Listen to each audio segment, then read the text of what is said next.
Hello viewers, you are watching our special program Discussion on Spiritual Knowledge. Come, let's start with the program and know the views of Jagat Guru Tattvadarshi Sant Rampal Ji Maharaj versus respected world-class Shankaracharyas of pious Hindu religion. Let us know the views of Sharda Dwarka Peeth and Jyotirmath Badrinath Peethadhishwar Shankaracharya Sarupanand Saraswati Ji Maharaj. Who spoke the knowledge of Srimad Bhagavad Gita? God Shri Krishna told to Arjun. Do you believe the Purans to be true? Yes, we do. You just heard the views of Sharda Dwarka Peeth and Jyotirmath Badrinath Peethadhishwar Shankaracharya Swarupanand Saraswati Ji Maharaj. Now let us know the views of Puri Peethadhishwar Shankaracharya Swami Shri Nishalanand Saraswati Ji Maharaj. Shri Shankaracharya Ji, do you believe Puranas to be true? Yes, we do. Shankaracharya Ji, who spoke the knowledge of Srimad Bhagavad Gita? God Shri Krishna Chandra Ji gave sermon to Arjun. Therefore, at the end of every chapter in Bhagavad Gita, when its introduction is given through the book, then it is called dialogue between Shri Krishna and Arjun. Later, on the 11th day, Sanjay gave that knowledge to Dhritarashtra. Gita is expressed through dialogues between Shri Krishna and Arjun that happened before war's first day. Sanjay gave the same preachings to Dhritarashtra sometime later. The same preaching. The Sanjay Dhritarashtra dialogue great sage Vishampayanji gave to Janmejay. You just heard the views of respected Puri Peethadhishwar Shankaracharya Swami Shri Nishalanand Saraswati Ji Maharaj. Now let us listen to the views of respected Shri Madhavacharya Maharaj. Do you believe Purans to be true? They are true. Who spoke the knowledge of Srimad Bhagavad Gita? God, Shri Krishna. You just heard the views of respected Shri Madhavacharya Maharaj. Now let us listen to the views of Sringeri Peethadhishwar Shri Bharti Tirth Ji Maharaj. Do you believe Puranas to be true? Yes, Puranas are true. How can he believe Purana to be untrue? For us, Puranas are true. Who spoke the knowledge of Srimad Bhagavad Gita? God Shri Krishna Ji. You just heard the views of pious Hindu religion's respected world-class Shankaracharyas. Now let us listen to the views of Jagat Guru Tattvadarshi Sant Rampal Ji Maharaj.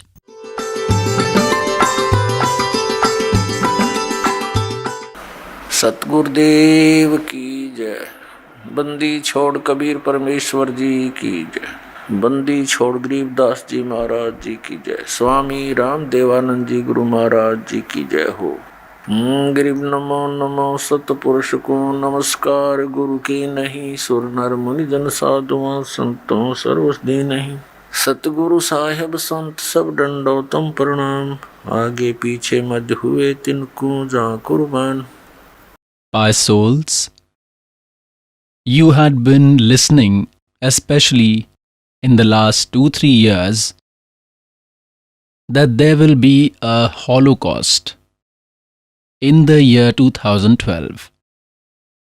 Now, what meaning of Holocaust they present? That Earth will be destroyed.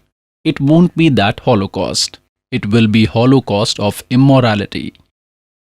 Lawlessness will perish, Holocaust of ignorance, and enlightenment of knowledge. That Holocaust will be in 2012. Father of all, Supreme Soul, Complete God, the Creator of entire universe, Kabir Dev with Kabir Sahibs, grace you, pious souls, are listening to spiritual knowledge. In this, you will gain knowledge about the hidden spiritual facts in our holy scriptures. The knowledge that is not in our holy scriptures, then that is against our scriptures. That practice is against scriptures. There is no use of it. Earlier, the reason was that our religious leaders did know Sanskrit language. but their spiritual knowledge was zero. They lacked true spiritual knowledge and still do. Who are our religious leaders, Acharya, Shankaracharya, and other Mandaleshwars? These all are our religious leaders. They were intellectuals of Sanskrit. Their grammar is also perfect, but they do not have spiritual knowledge. Virtuous souls are religious leaders of Hindu religion, of pious Hindu religion. These respected religious leaders, whatever spiritual knowledge they used to give us, made us understand or told us. They used to say that we have told you the knowledge from pious Ved, pious Srimad Bhagavad Gita, and pious Puranas. So, we had accepted it as they were scholars of Sanskrit, and all our holy scriptures are written in Sanskrit, and the knowledge which they are providing is correct. It is from our scriptures. But now this servant has got to know, because this servant has an eye for true spiritual knowledge. My eyes have become perfect. Earlier, our ancestors, our mother, father, grandfather, grandmother, many generations which were from Hindu religion, all those devotees were illiterate, and they continued doing whatever activities these spiritual leaders told them with full devotion. So, pious souls, today God has made us capable to understand these scriptures ourselves. This servant has done a deep analysis of these holy scriptures, has studied them, and what has been found? That all our Hindu religious leaders, sages, great sages, these Mandaleshwars, Mahants, saints, they all were telling folklore, used to tell legends. They do not have scripture-based knowledge. They are providing knowledge opposite to Veda, Gita and Puranas, and are taking names of these scriptures. The teacher, the instructor, who teaches out of the syllabus, provides knowledge apart from curriculum. That teacher is not correct. He is an enemy of those students, virtuous souls, who is called a teacher. A teacher is a master of his job. He is called a teacher. The instructor, the master, the religious leaders whom the society had given full freedom to read the scriptures and teach us and tell us the knowledge of God which is present in our holy scriptures. They were made free, and even donations were provided to them for their subsistence. They were free to read these scriptures properly and tell us. So those are religious leaders did read scriptures and had even crammed them in Sanskrit language, but they do not know ABC of Ved, Gita and Puran. These Acharya, Shankaracharya do not have spiritual knowledge. Now I will provide some proofs to you on who gave the knowledge of Srimad Bhagavad Gita. Pious souls, this is called the true spiritual knowledge. Now everyone believes that if you ask anyone, he immediately replies to who gave the knowledge of Srimad Bhagavad Gita. Shri Krishna ji had told, pious souls, if merely saying was enough, then what was the need of gurus to understand these scriptures? Shri Krishna ji does not have a role anywhere in Srimad Bhagavad Gita. Pious souls, if you listen to these words, it would be laughable to you, because you have got such gurus till today. You have not analyzed this knowledge and told you who gave Srimad Bhagavad Gita's knowledge. That will be told. In Srimad Bhagavad Gita, chapter number 15, verse number 16 and 17, there are three Purush. One is Kshar Purush, one is Akshar Purush, and one is Paramakshar Purush. In 17th verse, it is said, Supreme God or Uttam Purush is some other. That is Paramakshar Purush. About him, Arjun asked in Gita Ji, chapter number 8, verse number 1, that in chapter 7, verse 29, you provided information of that Brahm, knowing whom the creature only makes effort to get relief from birth and death. So who is that Brahma? In chapter 8 of Gita Ji, in verse number 1, Arjun had questioned this. The knowledge giver of Gita in chapter number 8, verse 3 answered, he is Paramakshar Brahma. Pious souls, who is this Kshar Purush? He is Brahma himself, he is Kal, he is narrating the knowledge of Gita, who is Akshar Purush, who is master of 700 quadrillion universe. He has no role here. Therefore, in our spiritual knowledge, on this earth there is role of two Purush, specifically two gods. One is this Kshar Purush, means Brahm, who is providing knowledge of Gita Ji from within the body of Krishna Ji, who gave Gita knowledge. And second is Paramakshar Brahm, who is Uttam Purush Aste Anya, Paramatma Udhar, Yalok Triyam Avishva Vibharti, Aveshwaray, in Gita Ji chapter number 15, verse number 17. And chapter number 8, verse 3, the knowledge giver of Gita says, he is Paramakshar Purush. This knowledge giver of Gita says in chapter 8, verse 13, Om iti ekaksharam, Brahma vyavaharam, mam anusamran, ye prayati tyajam deham, sayati paramam gatim. Om is my Brahma mantra, one who chants this till his last breath and leaves body obtains all benefits, whatever can be obtained from Om mantra. And what is that? That is Brahmalok. Om is the mantra of Brahma and he lives in Brahmalok. So Brahma is attained. In chapter 8, verse 16, it is written, souls in Brahmalok are in birth-death cycle. So this is also not complete salvation because souls in Brahmalok are in recurrence. And the knowledge giver of Gita himself says in chapter 2, verse number 12, chapter 4, verse 5 and 9, chapter 10, verse number 2, that Arjun, you and I have had several births. Therefore, in chapter 18, verse 62, the knowledge giver of Gita says, by all means, you go in the refuge of that God.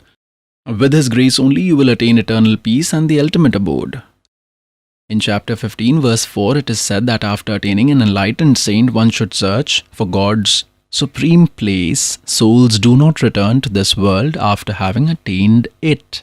And the God who has created all the universes, worship him only. This is what knowledge giver of Gita is saying. With this, it is proved that apart from knowledge giver of Gita, there is some other supreme power.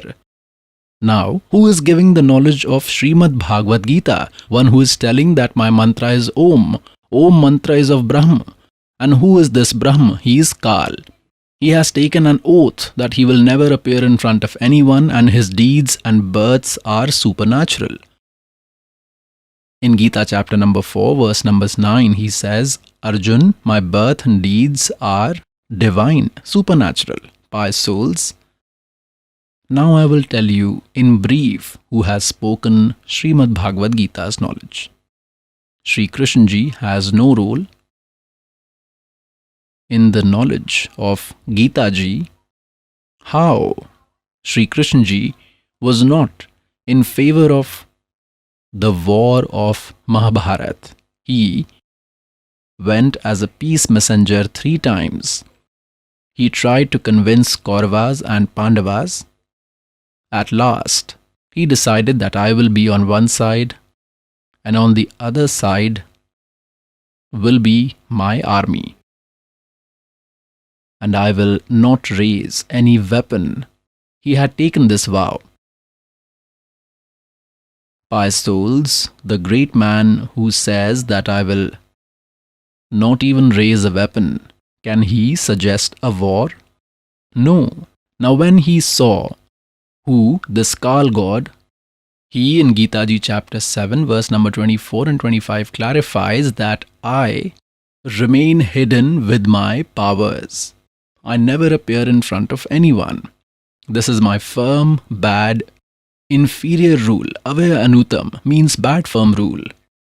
What can be worse? That a father does not appear in front of his sons means there is some fault in him. In this way, he clarifies that I remain hidden with his powers, and to me, the unmanifested, invisible, I remain unmanifested. They are considering me Krishna. These foolish people. I am not Krishna. The knowledge giver of Gita says. Now, how are his births and deeds supernatural? He deceives. To some, he appears in form of Brahma. To some, he appears in form of Vishnuji. Then followers start glorifying Vishnuji, that Vishnuji, you are only God and you have kept yourself hidden. In this way, they have illusion. And how are his deeds supernatural? I will show you some evidence in Holy Scriptures. Once there was a war between deities and demons. And demons won. Deities ran leaving the battlefield. Deities collected somewhere and worshipped Lord Vishnu. And Kal took the form of Vishnu, the father of Brahma, Vishnu, Mahesh, who narrated Gita. He appeared there and said, I know what is in your mind. And you can go now. Raise the son of Shasad, named Puranjay, for war. Stand face to face with the demons and prepare him. I will enter his body and kill the devils. I will show you. Look at this Sri Vishnu Puran. This has been published from Gita Press, Gorakhpur. This is Sri Vishnu Puran with pictures, Hindi translation. Sanskrit is also there. Translator is Munilal Gupt. Publisher and printer is Gita Press, Gorakhpur, Govind Bhavan, Karyalay, Institute of Kolkata, chapter number 2. This is fourth part on 233 page. This is Vishnu Puran. Now I will bring you here to page 233. We will read from here.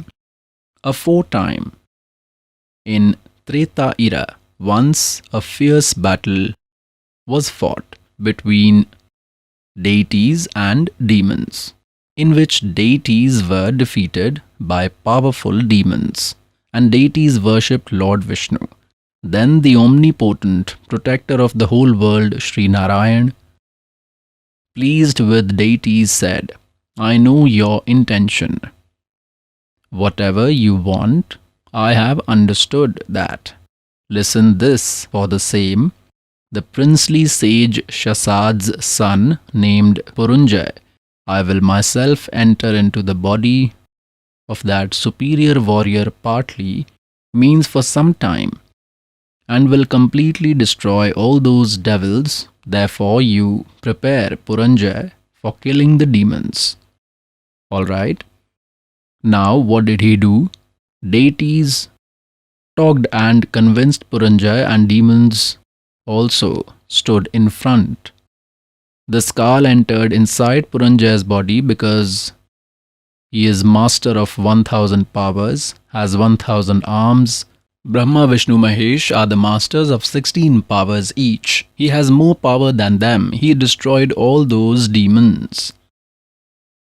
Now I will give you a second example. Once Gandharv and Nagvanshi people from the snake clan had a battle.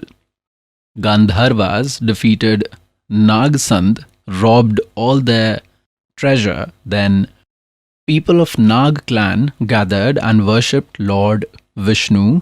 Then this Kal appeared in the form of Vishnu. He said, you go and prepare Purukutsand. By entering into his body, I will destroy the Gandharvas. Look at the evidence. This is chapter number 3, part 4, Sri Vishnu Puran on page 242. Come here below. This is third chapter. Aforetime, in Rasatal, Mone named 6 crores Gandharvas used to reside. They had seized all precious pearls and authority from the entire snake clan, insulted by the valor of Gandharvas with the worship of those Nageshwars. Upon hearing their prayers, his lotus-like blooming divine eyes opened. Awaken at the end of deep sleep, all supreme deities bow to that God residing underwater. And Naggan said, God, how will the fear generated out of these Gandharvas be removed? Then the omnipresent God Purushottam said, Yuvanashwar's son Mandhata's named Purukut's son. By entering inside him, he has made clear, by entering in, I will destroy all those bad Gandharvas. This is made clear. This is how his deeds are supernatural. He says, my deeds are divine. In the same way, by entering inside Sri Krishna Ji, he gave the knowledge of Gita, Veda, plus the trick to start the battle. He spoke 18 chapters by the name Srimad Bhagavad Gita. At last, by threatening, by showing the ghastly appearance, by showing terrible look, seeing which even a warrior like Arjun trembled, and at last, fearful Arjun agreed. Arjun understood that he wants to make the war happen, and if I will say no, and he shows that ghastly form one more time, then I will have a heart attack. Therefore, he considered his own well-being, that I have to die. Die in either case. If I fight, I could be killed. If he shows me his ghastly look again, then also I could die. He got familiar with this intention of God, that he wants war. So he said, yes, I have understood everything, whatever you wanted to say, I will fight the battle. Else will Sri Krishna favor a war? When earlier he was refusing that, no, do not have a war, it will be devastation. On this, what do our religious leaders say?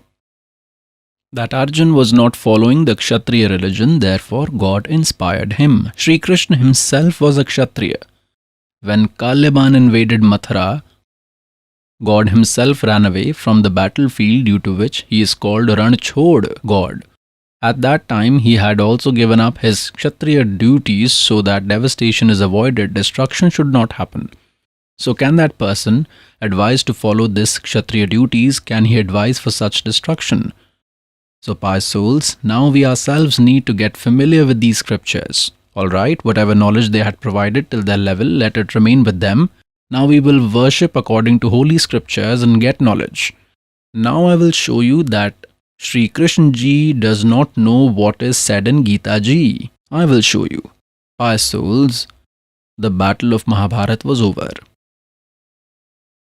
Kauravas were destroyed, Pandavas were enthroned. At that time, Kal left the body of Sri Krishna Ji. Only Sri Krishna Ji existed. Only he was present. One day Sri Krishna Ji said that now I will leave for Dwarka and you rule. Arjun said, God, do a sermon, preach us some spiritual knowledge because you are our master. Do one sermon and then go. The audience was sitting in front. Arjun and Krishna were roaming. There they were waiting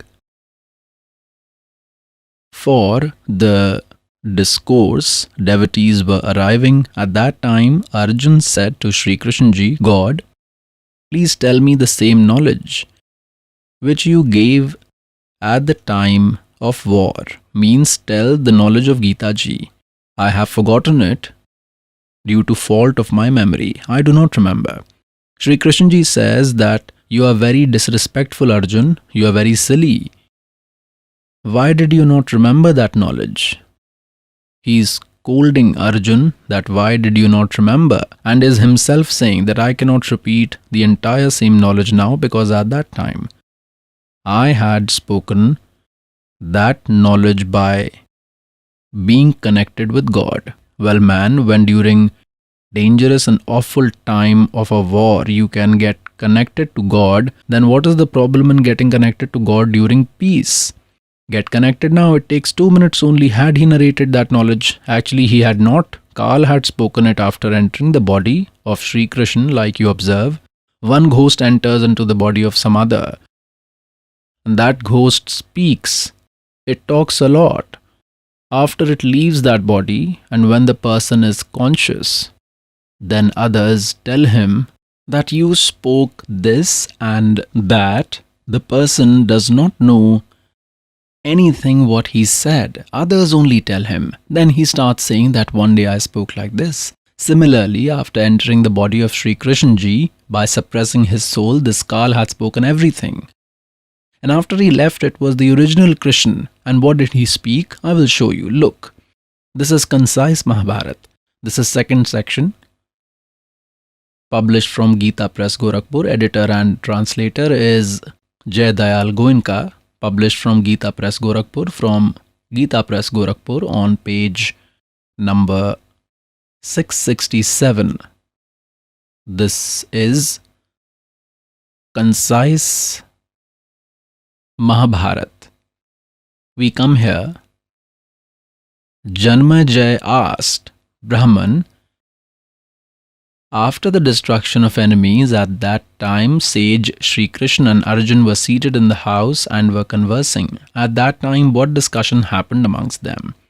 Vaishrampayanji said, King, along with Sri Krishna, when Arjun had got complete authority of the state, then they started living in the divine palace happily.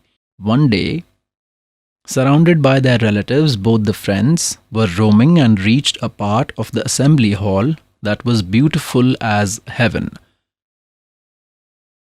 The son of Pandav, Arjun, was very happy living with Sri Krishna. Looking at that delightful audience, he said to God, Devki Nandan, at the time of the war, I gained knowledge about your greatness and had your divine appearance. But Keshav, out of the affection, the knowledge which you have provided earlier, all that I have forgotten it due to the fault of memory. My mind becomes anxious again and again to listen that subject, that is Srimad Bhagavad Gita's knowledge. You will go to Dwarka soon, therefore tell me all that knowledge again. Vaishrampayanji says, on these words of Arjun, superior amongst the speakers, the stunning god Sri Krishna hugged him and replied in this way. Sri Krishna ji said, Arjun, at that time I had told you a highly confidential subject regarding my eternal superior divine form. I had also described all regions, but due to your carelessness, you do not remember all those preachings. I am highly upset knowing this. Remembering all that completely does not seem possible now. Son of Pandav, you definitely are very faithless. Your memory does not seem to be sharp. For me to repeat the same preaching now, as it is seeming difficult because at that time I had described about the elements of God by being connected with God, virtuous souls. Now you will understand properly that who spoke the knowledge of Sri Krishna ji had no role in the knowledge of Gita ji. They themselves are confirming that example. This servant is giving you this sermon, and you ask me this subject after 10 years, the discourse which I did, please narrate again. You can try, I will tell at that very moment because I have said this in my complete conscious state. If some ghost is speaking from within me, then I will say the same as Sri Krishna is saying, that you do not remember what kind of a person you are. You are faithless, foolish.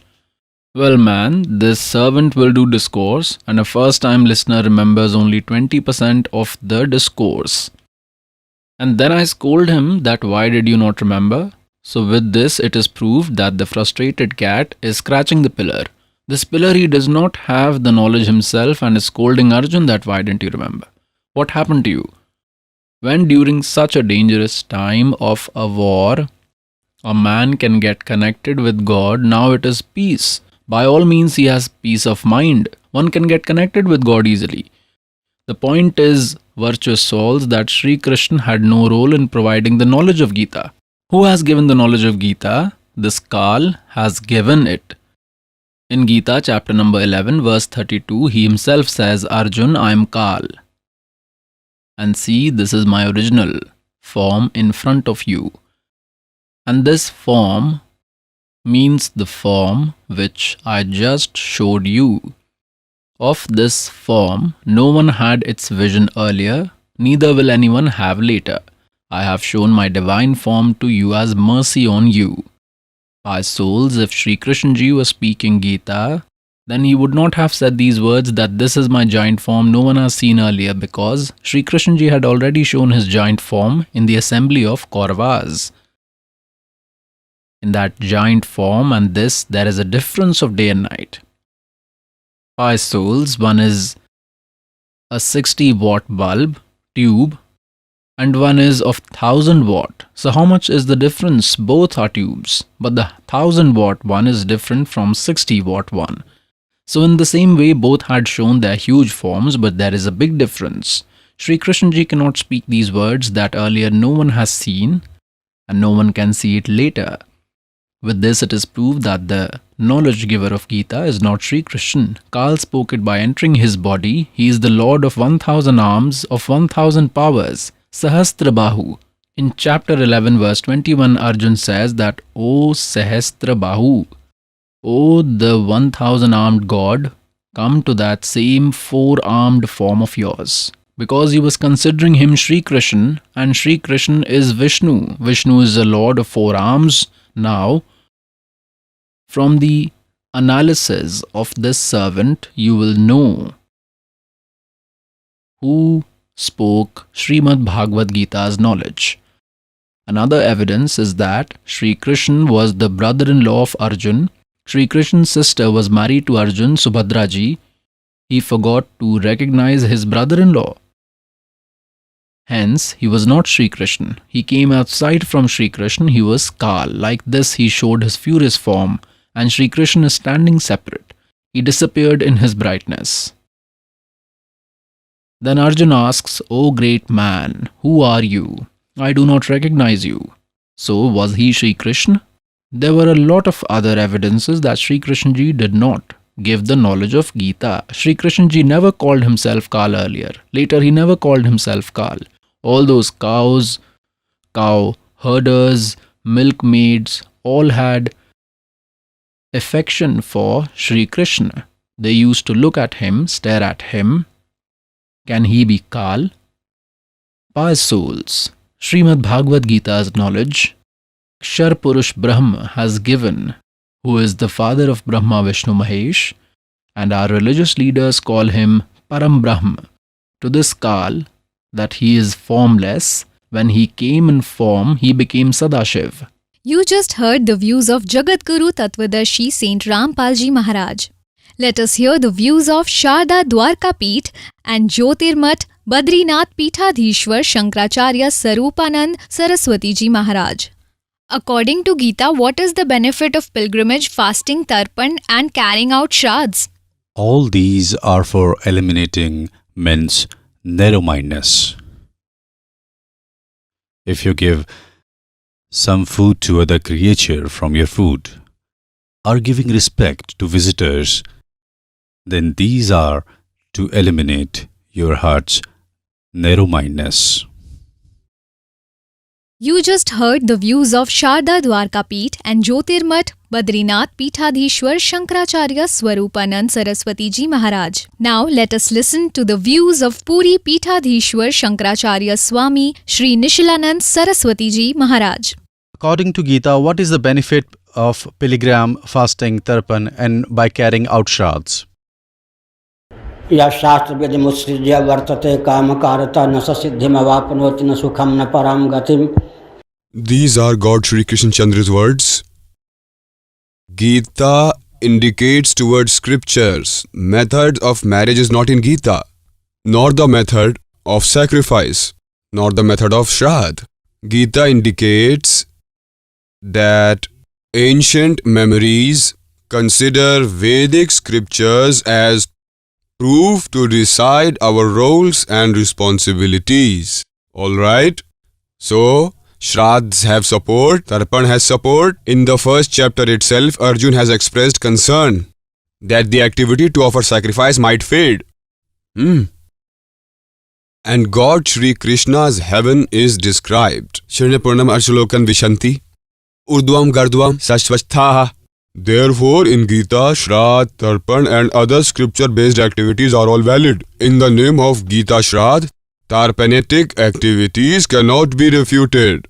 You just heard the views of respected Puri Peethadhishwar Shankaracharya Swami Shri Nishilanand Saraswati ji Maharaj.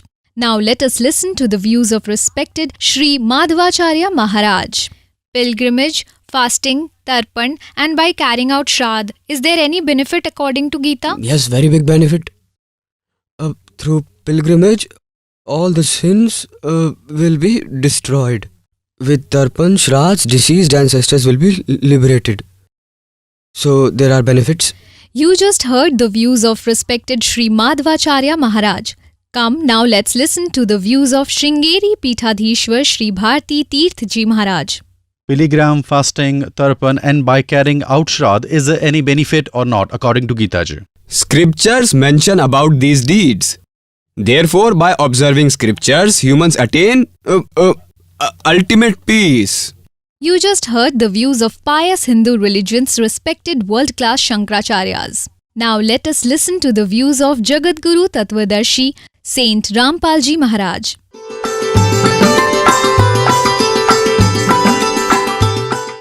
Satgurudev की जय।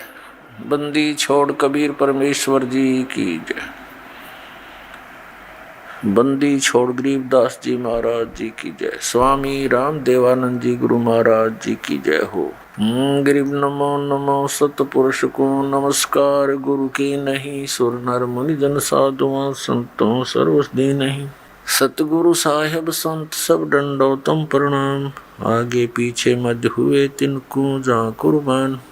Pious souls, they carry out shraddhs. From where have they taken this? Whereas in Vedas, it is prohibited that shraddhs should not be carried out. These are ghost worships. If you worship ghost, you will become a ghost. In Gita Ji chapter 9 verse 25 it is said, those who worship ghost become ghost. Worship of ancestors will become pitras. Those who worship deities will go to deities and become their servant. And if you worship me, you will attain me. In Gita Ji, all of this has been refused. Worshipping ancestors, ghost worship, observing 13th day of death, picking up body bones and pouring in river Ganga. All these are not correct practices. These practices are against Vedas. These should not be done. And these are religious leaders. Keep us engaged in them. Pious souls, today, God has made us capable to understand these scriptures ourselves. This servant has done a deep analysis of these holy scriptures, has studied them, and what has been found in them, that all our Hindu religious leaders, sages, great sages, these Mandaleshwars, Mahants, saints, they all were telling folklore, used to tell legends.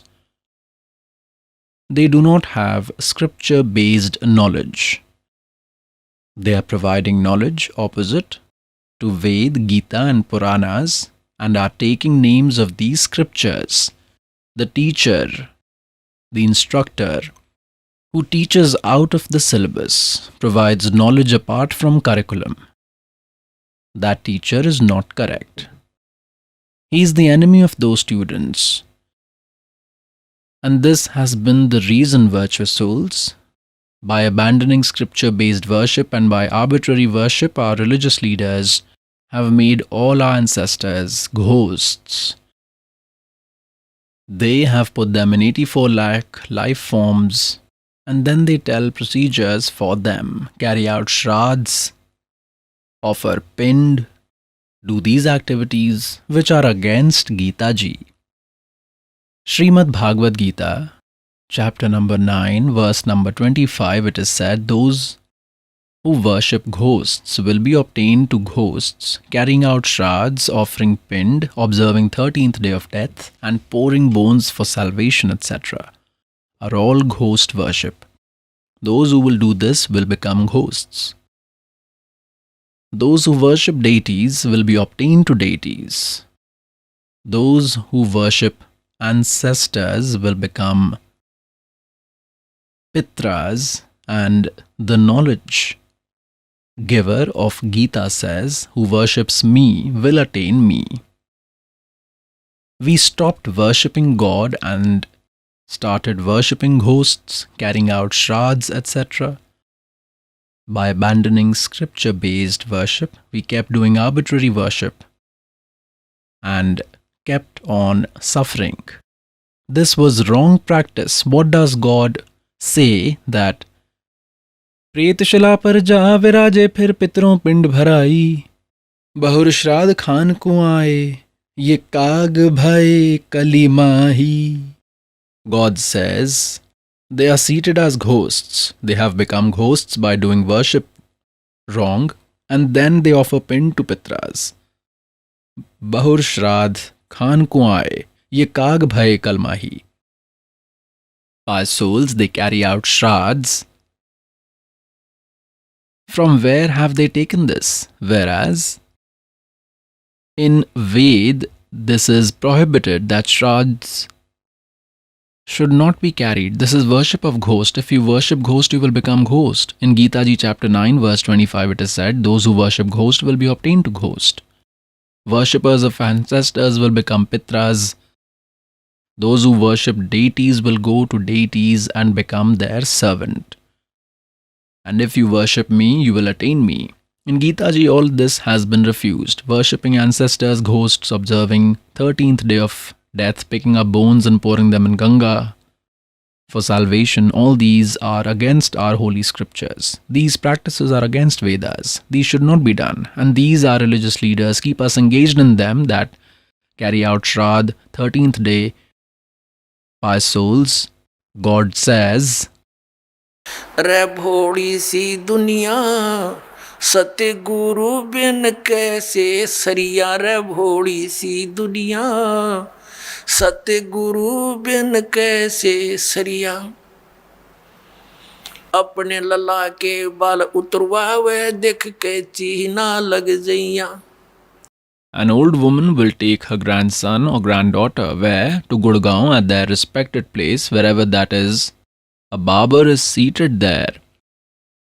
Ignorant religious leaders have given us an advice that birth hairs of the child should be shaved to the goddess at your respected place. Now the old woman takes her grandchildren along with her daughter-in-law, and there the barber is seated. The old woman says to him that, Barber, cut my grandson's hair. If outside the barber cuts for ₹5, then at that place he will charge ₹10 double, because he knows there is no apart from him to cut. He will charge double, and then the old woman will say, cut quickly, and will say, Barber, be careful, my grandson's head is very delicate. The scissor should not hurt him. Cut slowly, brother. God says she gets her grandson's hair cut, and she worries so much that the scissor might not hurt. And then you slaughter a baby goat. What an innocent world. He was also someone's child whom you are sacrificing, but so much care for your child that even the scissor should not touch. God says, like you feel pain for yourself, consider the same for others. And what will the old woman do with those hair? She will offer in the temple on the idol. There the priest is seated. He will immediately put them in a bag, in a sack. And when that sack gets filled by evening, he will throw them in the garbage. He won't deposit them in the bank.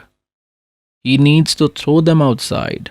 God says, you get them cut here and throw here itself. There is no use of this. They have fooled you. They are running a business. अपने लला के बाल उतरवावे देख के चीना लग जइया. एक बकरी का बच्चा लेके उसका गला कटैया. रे भोड़ी सी दुनिया सत्य गुरु बिन कैसे सरिया. रे भोड़ी सी दुनिया सत्य गुरु बिन कैसे सरिया. कच्चा पक्का भोजन बनावे फिर माता धोकने गैया. कच्चा पक्का भोजन बना के फिर माता धोकने गैया.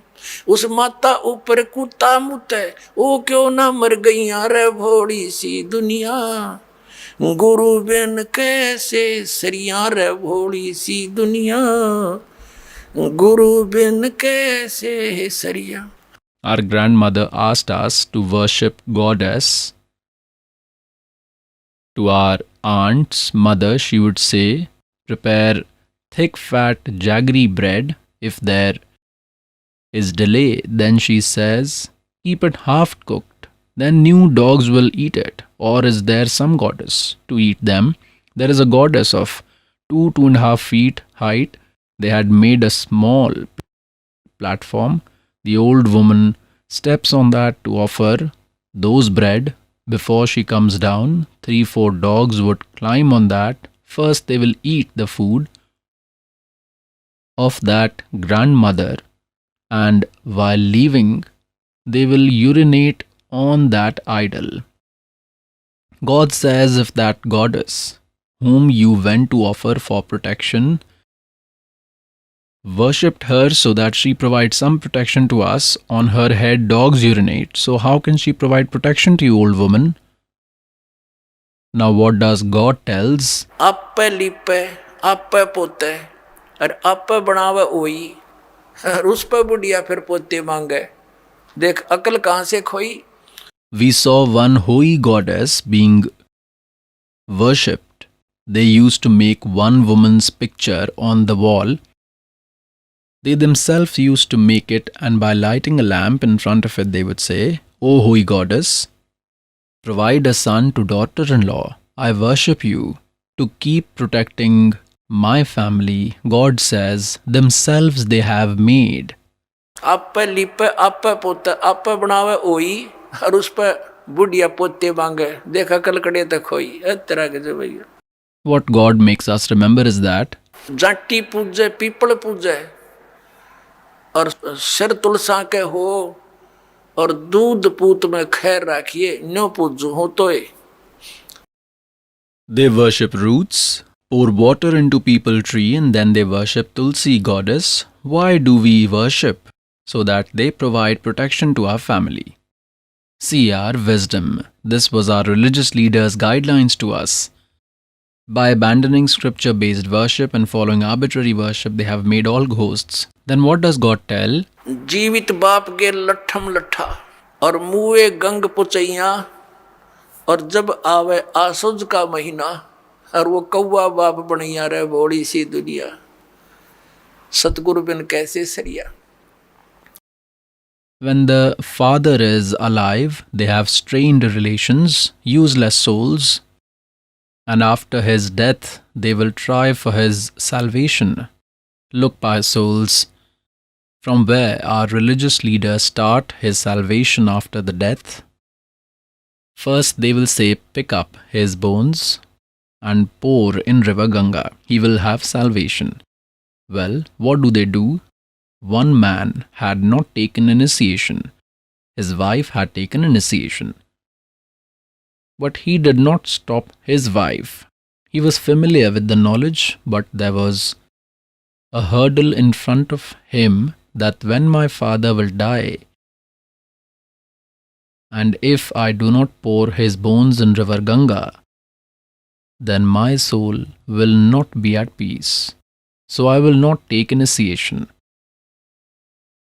One day she was telling his wife that my elder father-in-law died, means his uncle, and they took his bones to shore of river Ganga. Those priests who are seated there have divided their areas that this is mine, this is yours. The moment you go, they ask where you have come. It was told that they have come from Sonipat. Come, you are ours. They hold him there. He saw that they opened and told their entire history. What did they say? He said, Yajman, you came after a long time. See, she was saying that her husband was telling that his mind clicked and these enemies are eagerly waiting for us to die daily. They say you have come after a long time for getting salvation. Then he told after that my mind moved away from that place, that the whole day they desire for our happenings by souls. The salvation they do is that the ash bones have been poured into Ganga. Salvation happened. Then they say observe 13th day. Why 13th? For salvation. Alright, that is also done. Then they say carry out his shraddhs. Earlier every month it is done. Then in the 6th month they make big arrangements. And after 1 year it gets completed. They used to finish that in 1 year. Whole year they were engaged in salvation. Then what do? God says, प्रेत शिला पे जा विराजे पितरों पिंड भराई. then offer pind.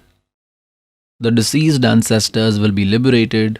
और परमात्मा क्या कहते हैं, जीवित बाप के लट्ठम लट्ठा हर मुए गंग पुचैया. और जब आया आसोज का महीना, कौआ बाप बनैया रे बोली सी दुनिया. Then came the time of Shraddhs in Asoj month. On whichever date the family member died, our religious leaders noted that date in Asoj month from new moon till full moon day. If someone died on a date, then a special program is done on that date to carry out Shraddh. And first, what they do, after preparing food, they keep it up there on the terrace. At that time, crows come and eat. Then what do our religious leaders say? Look, your father has eaten. He might have become a crow. Well, man, salvation was the aim but ended making a crow. These are their practices. अब परमात्मा कहते हैं, प्रेत शिला पे जा विराजे पितरों पिंड भराई. और बहुत सरहद खान को आए, काग बने कलमाई. What is told further? जय सतगुरु की संगत करते सकल कर्म कट जाई. अमरपुरी पर आसन होते जहां धूप ना छाई. Now what does God say? Had you accompanied a correct guru, if Satguru was fine, then you would have gotten rid of all these deeds, neither carrying out shraddhs, nor becoming ghosts, not going in crows or animal life. Then what would have happened in the immortal abode, Amarpuri, the place which never gets destroyed, Satlok? Sanatan, ultimate abode is attained if Satguru is found. All these mess gets over. And these are gurus, our religious leaders. They say Shraddh should definitely be carried. They have taken contract to spoil our deeds. Pious souls, pious Hindu religions, scriptures, all four Vedas and Srimad Bhagavad Gita, and the fifth Ved, which is God Kabir Ji's speech, which is spoken from his holy mouth, has complete spiritual knowledge. That is summary of all holy scriptures. That was not touched by them because scholars of Sanskrit had rejected it, saying Kabir Sahib's speech is speech of an illiterate. Due to this, they did not let it come to us. We have Puranas. What are the Puranas? Gita and Vedas. Srimad Bhagavad Gita is summary of all four Vedas. But in Srimad Bhagavad Gita, this Kal God has put some trick to start the war that appears differently and which matches with Ved. That knowledge of Gita Ji is pure. It is absolutely true. Because the knowledge of Ved is God-given, that is God-given. Therefore, we have to follow God's command. What are Puranas? This is Brahma Ji given knowledge.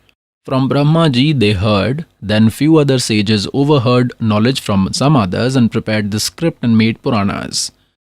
In Vedas, these Shraddhs etc. rituals are denied. And also in Gita Ji it is prohibited. In chapter 9 verse 25 it has been clarified that those who worship ghosts will become ghosts. Look at this. Srimad Bhagavad Gita, published from Gita Press, Gorakhpur. Jai Dayal Goenka is its translator. This is chapter number 9. Srimad Bhagavad Gita, verse number 25. Worshippers of deities will be obtained to deities. Worshippers of Pitras will be obtained to Pitras. And worshippers of ghosts will be obtained to ghosts. And those who worship me will attain me. Now from where have these Shraddhs come from? I will show you a glimpse of what is written in Puranas. There is Markandeya Puran. There was one Brahman named Ruchi, a sage. And he understood Vedas, read them. He was a learned soul and understood that human life is provided only to attain salvation. Therefore, he did not get married remained a bachelor. He was 40 years old and he used to live in the forests. No house or hut was built, thinking that salvation has to be attained. What is to collect life is for 2 days.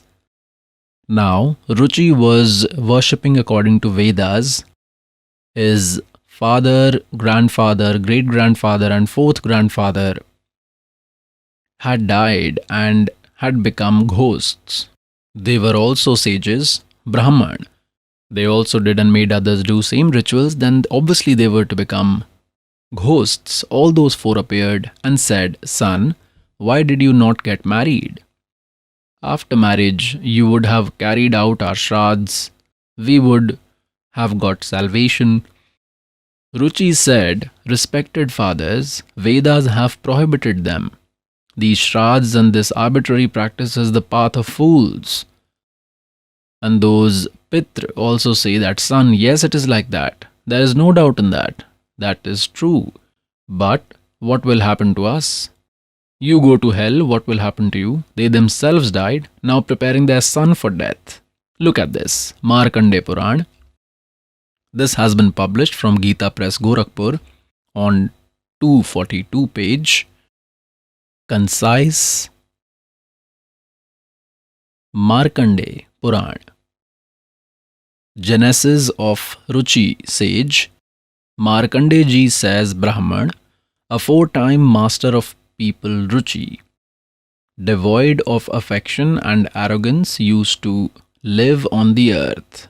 He was not afraid of anyone. He used to sleep very less. Neither he had established fire, nor he had built a house for himself. He used to eat food once and used to live without home. Seeing him devoid of all indulgences and living in a saint form, his Pitra said to him, "Look, these four came. They have become ghosts. See this, he is sage Ruchi. These are before him, those ghosts. All have become ghosts by worshipping ghosts. Now they all appeared to him together." Pitra said, "Son, marriage is a very important act." These are the words of these Pitras who are offering their advice. Now see, why did you not do that? A family man, by all deities, Pitras, sages, and guests' service, is attained to higher realms. He, by uttering Swaha to the deities with Swadha, word to Pitras, and by donating grains, sacrifice, Vaishnav Dev, etc. to ghosts and other creatures, guests, he dedicated them their portion. Son, we believe that by not accepting the married life in this life, you will have to face suffering, and after death, as well as in next births, you will have to bear sufferings. Ruchi said, "Ancestors, marriage only is the cause of great sorrow and sin, and with that humans' decline happens. Thinking this, I did not get married." Now see here. The Pitra said, "Son, soul's purification after controlling the senses is appropriate, but the path which you are following is the path of salvation." See this, they are considering the salvation path as inferior. Your deeds and path you are following is salvation path. And now we will tell you the way to become Pitra. Ruchi asked, "Respected fathers, arbitrary practice is called ignorance in Vedas. What you are advising is arbitrary practice, carrying out shraddhs, worship ancestors, that is told to be worship of fools. Then why are you directing me to that path?" Pitra also said, "It is true that arbitrary worship is called ignorance. There is no doubt about this. Then, do you had any mind? What has remained else? This is written in our Puranas." To this, Pitras also agree that the practice you are doing is salvation path, and then they are advising him to worship ghosts, carry out shraddhs, get married, and this is the path to hell. They themselves agree that the path you are following is salvation path, And Ruchi says in Vedas, this is said to be worship of fools, worshipping ancestors, ghosts, carrying out shraddhas, and pitras are also accepting, yes, it is like this, there is no doubt in this. Then this wrong advice, nuisance, do this, Pitra will do like this, Pitra can provide sun, they can give us a thing, they themselves are starving, they have made us fools. I will show you glimpse in this Markandeya Puran, from where have they taken the concept of Shraddh. There was one woman named Mandal Sant, she gave education to her son, and they are taking. See, I am telling you this from Markandeya Puran. From page 81, we will take some. Mandalsa said, Maharaj, this Mandalsa is providing knowledge on page 82, concise. Markandeya Puran. See here. Now what advice is she providing? That the Pitra who are in deity region and in Triyag life form, they have become animals or birds, and those who are in human birth are in ghost form. They have become ghosts. They may be virtuous souls or sinful souls. When are perplexed by hunger and thirst, then the human via his deeds satisfies them by offering pind and water. In this way, to deities and guests, he keeps them satisfied. Deities, humans, pitra ghosts, phantom guhak, birds, worms and insects etc. also maintain their sustenance from humans. Now what is she telling? Either those ancestors who are in deities region or who are in Triyag life form and those who are in human life form, means have become ghosts etc. Dead ancestors, they may be virtuous souls or sinful souls, all are dying hungry and thirsty, all fake. Can they be in deities region and die, starving or with thirst? Now what they tell next, look at this concise Markandeya Puran on 92 page. Amongst them who reside in hell, who are in animal and bird life forms, and who are in ghosts and phantom etc. life forms, carrying out shraddhas, for all of them methodically satisfied them. How does he do? Listen, the grains which humans scatter on earth, with that the ancestors in the vampire's life form get fulfillment. With the grains that they scatter on earth, sun, the water that drops from bathing clothes, with that the ancestors in tree life form get fulfillment. Those who have become trees, regarding them she is telling that after bathing, the clothes that are squeezed, with that those in tree life get fulfillment. Well man, once God Kabirji went to Ganges river in Kashi. A Ganges dock was made. There those Brahmans to the sun, means like this facing towards the sun, they would pick water from the Ganges and pour there itself. Kabir Sahib entered into the Ganges till knee level and started doing like this. He started throwing the water of Ganga on the track with full speed. All those priests left their work and started looking towards Kabir Sahib. They said, "Oh Kabir, what are you doing?" Kabirji said, "What were you doing? I did not ask, then why are you asking from me? First you tell me what you were doing." They said, "We are sending water to our ancestors in heaven. We are pouring water here by chanting mantras, by facing the sun. This will be received there in heaven by our hungry and thirsty ancestors." God said, "I have put a nursery next to my hut and I am watering that," and continued. Then they started saying, "You innocent man, how will this go so far? This water is lying here only. How will this small nursery that you have put next to your hut be watered with this?" Then God said, "If lakhs of kilometers away, miles apart, your ancestors in heaven can get this water, then what problem will arise for just 2 kilometers? So they kept quiet. The priests then admitted their mistake, took refuge of God, pious souls. Here it is the same system. Look next. In Markandeya Puran, we are reading on 92 page.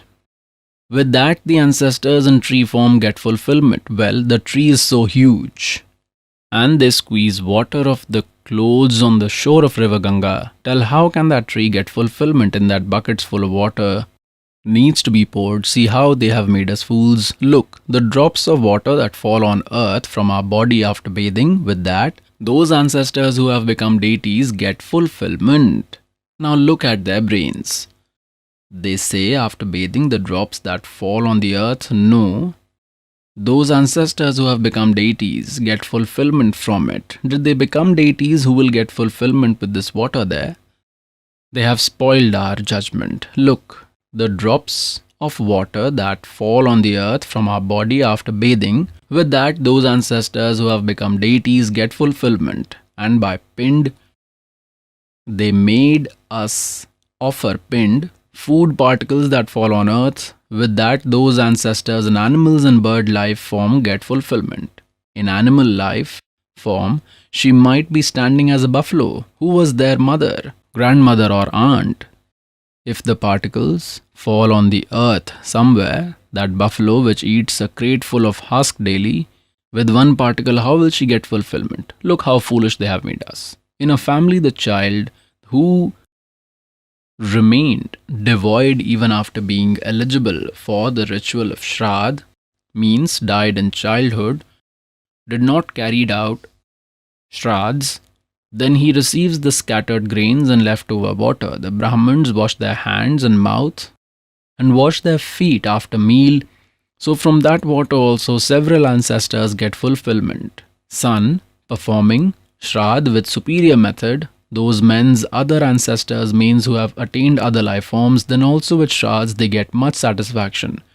With unjustly earned money, the Shraddhs that are done, with that ancestors in Chandal's life form get fulfillment. Now as ghosts, ancestors who may have become trees somewhere, some might have become a buffalo or an ox, they say they will also be satisfied. They need to eat 10 kgs at one time, then their stomach gets filled.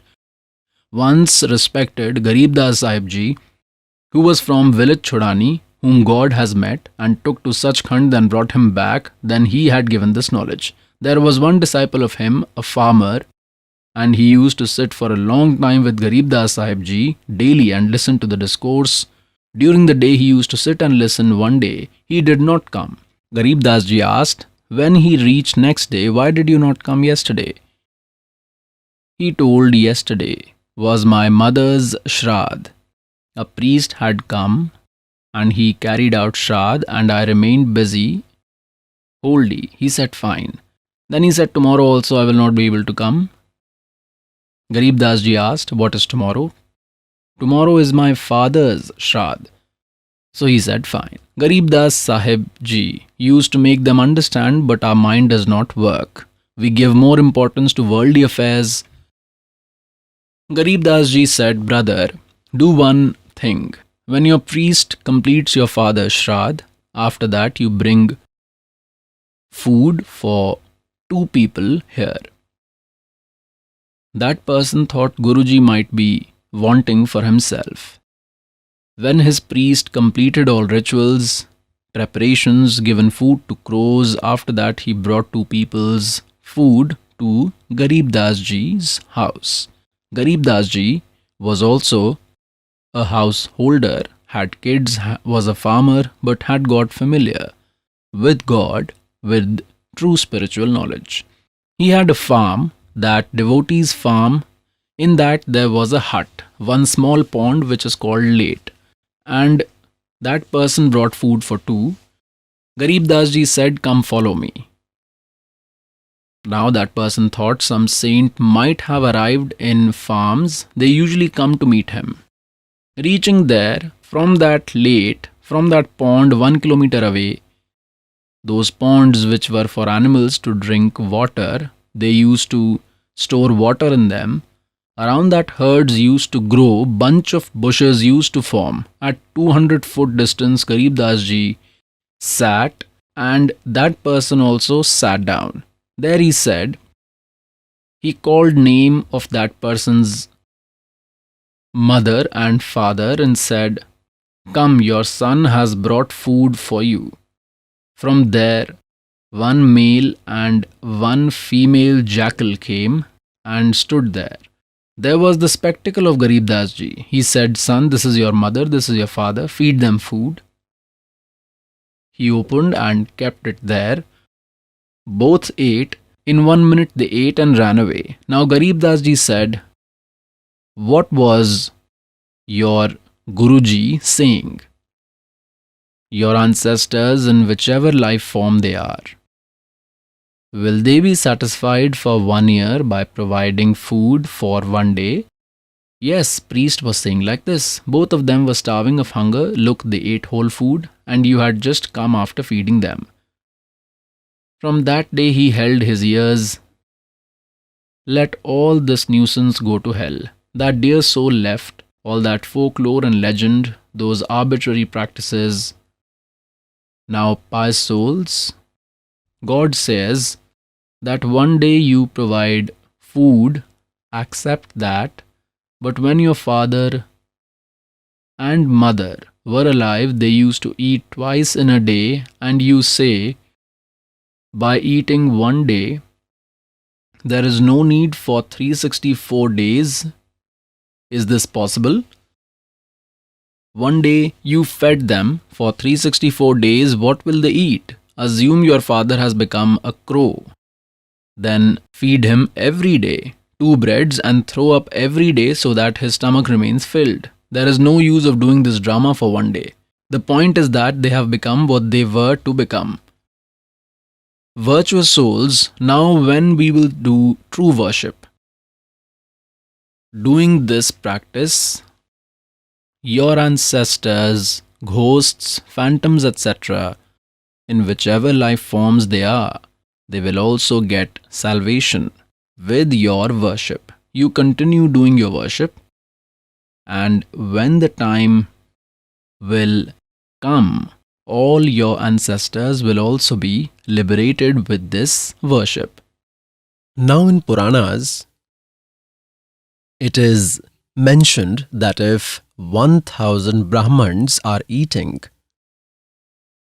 during Shraddhs of Pitras, ancestors, what they told us is that for Pitras you should feed Brahmans in odd numbers, means in 1, 3, 5, 7. For rest, it should be in even numbers. They should dine in these numbers. And in Vishnu Puran it is written that if 1000 Brahmans are eating, having food, and in front of them one ascetic means devotee, true devotee, true worshipper who is the worshipper of Almighty Paramakshar Brahm, he in reality is a devotee. He is an ascetic. Yogi does not mean that he can shake stomach's water and is doing exercise. No, this is not yogi. Consider this a natural path. He is a hermit. Yogi's meaning is a devotee, one who is making efforts to meet with God. He is an ascetic. He is a devotee, means true worshipper. Look at this, Sri Vishnu Puran. Its translator is Munilal Gupt. This has been published by Gita Press, Gorakhpur. This is chapter number 16. Third part on page number 213. Here it is written, O king, the man who performs Shraddh, the world gods, ancestors, and family members all remain satisfied. O king, the foundation of forefathers is the moon, and moon's base is yog, devotion. Therefore, it is superior to appoint an ascetic in Shraddh, means a true worshipper. O king, one who eats food during Shraddh, if in front of 1000 Brahmans there is just one true worshipper, then he, along with the hosts, redeems everyone, means of the Brahmans and of the host as well. He absolves all, not just the ancestors. Pious souls, you all are true worshippers here, and the devotee who donates here, he is feeding you. Then your ancestors will be liberated. believe this truth.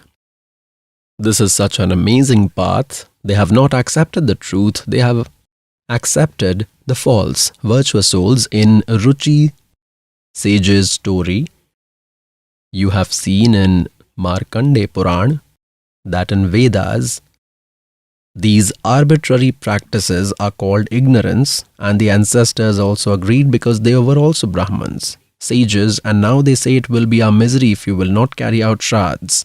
Like one devotee said, if our father appears and if he says, son, do our shraddhs, so why will he not do it? It has to be carried out. What stupid argument? Pious souls, there is a procedure for that. Like someone's son falls into the well. He is shouting, drown, drowned. What is its solution? Shall we drown along with him? Dive in, shall jump. He would also die along. There is a method to save him as well.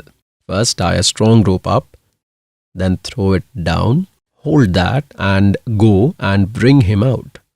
If these ancestors are seen, then do not drown along with him. Do not carry his shraddhs. That would be like jumping into the well and dying along. For that, this is the rope which the servant is providing to you. Do this true worship, do donation, and everyone's reformation of these ancestors will automatically happen. This you have read also, because these devotees are true worshippers. Here lakhs of true worshippers eat within 1 month, and for feeding only one, they are advising so much benefit. This true spiritual knowledge and worship based on scriptures, with this your as well as your ancestors' well-being will be done. Like you just heard that in Ved as arbitrary practice is told to be worship of fools. This is absolutely correct. What are Vedas? They are divine's laws. These are the order of God, and what is written in our Puranas is by our ancestors or of Brahmaji or likes, who was Mandalsa, tell her words are accepted to be correct and all started doing like this, or of some other sage told it. This is their order. We do not have to follow that. Once a man had friendship with a police officer, SHO. That man's neighbor used to trouble him a lot. He told this to his friend SHO, that brother, my neighbor is adjacent house, gives me a lot of trouble. I told him everything, asked others to talk, but he is not listening. What to do? The SHO said, hit him with a stick. I will deal with it myself. Obeying the order of the SHO friend, thinking my friend will manage, that man fought with his neighbor. He fought, hit him on his head with a stick. His neighbor died. That SHO was the officer of that region. He arrested his friend and put him into the prison. That man received a death sentence.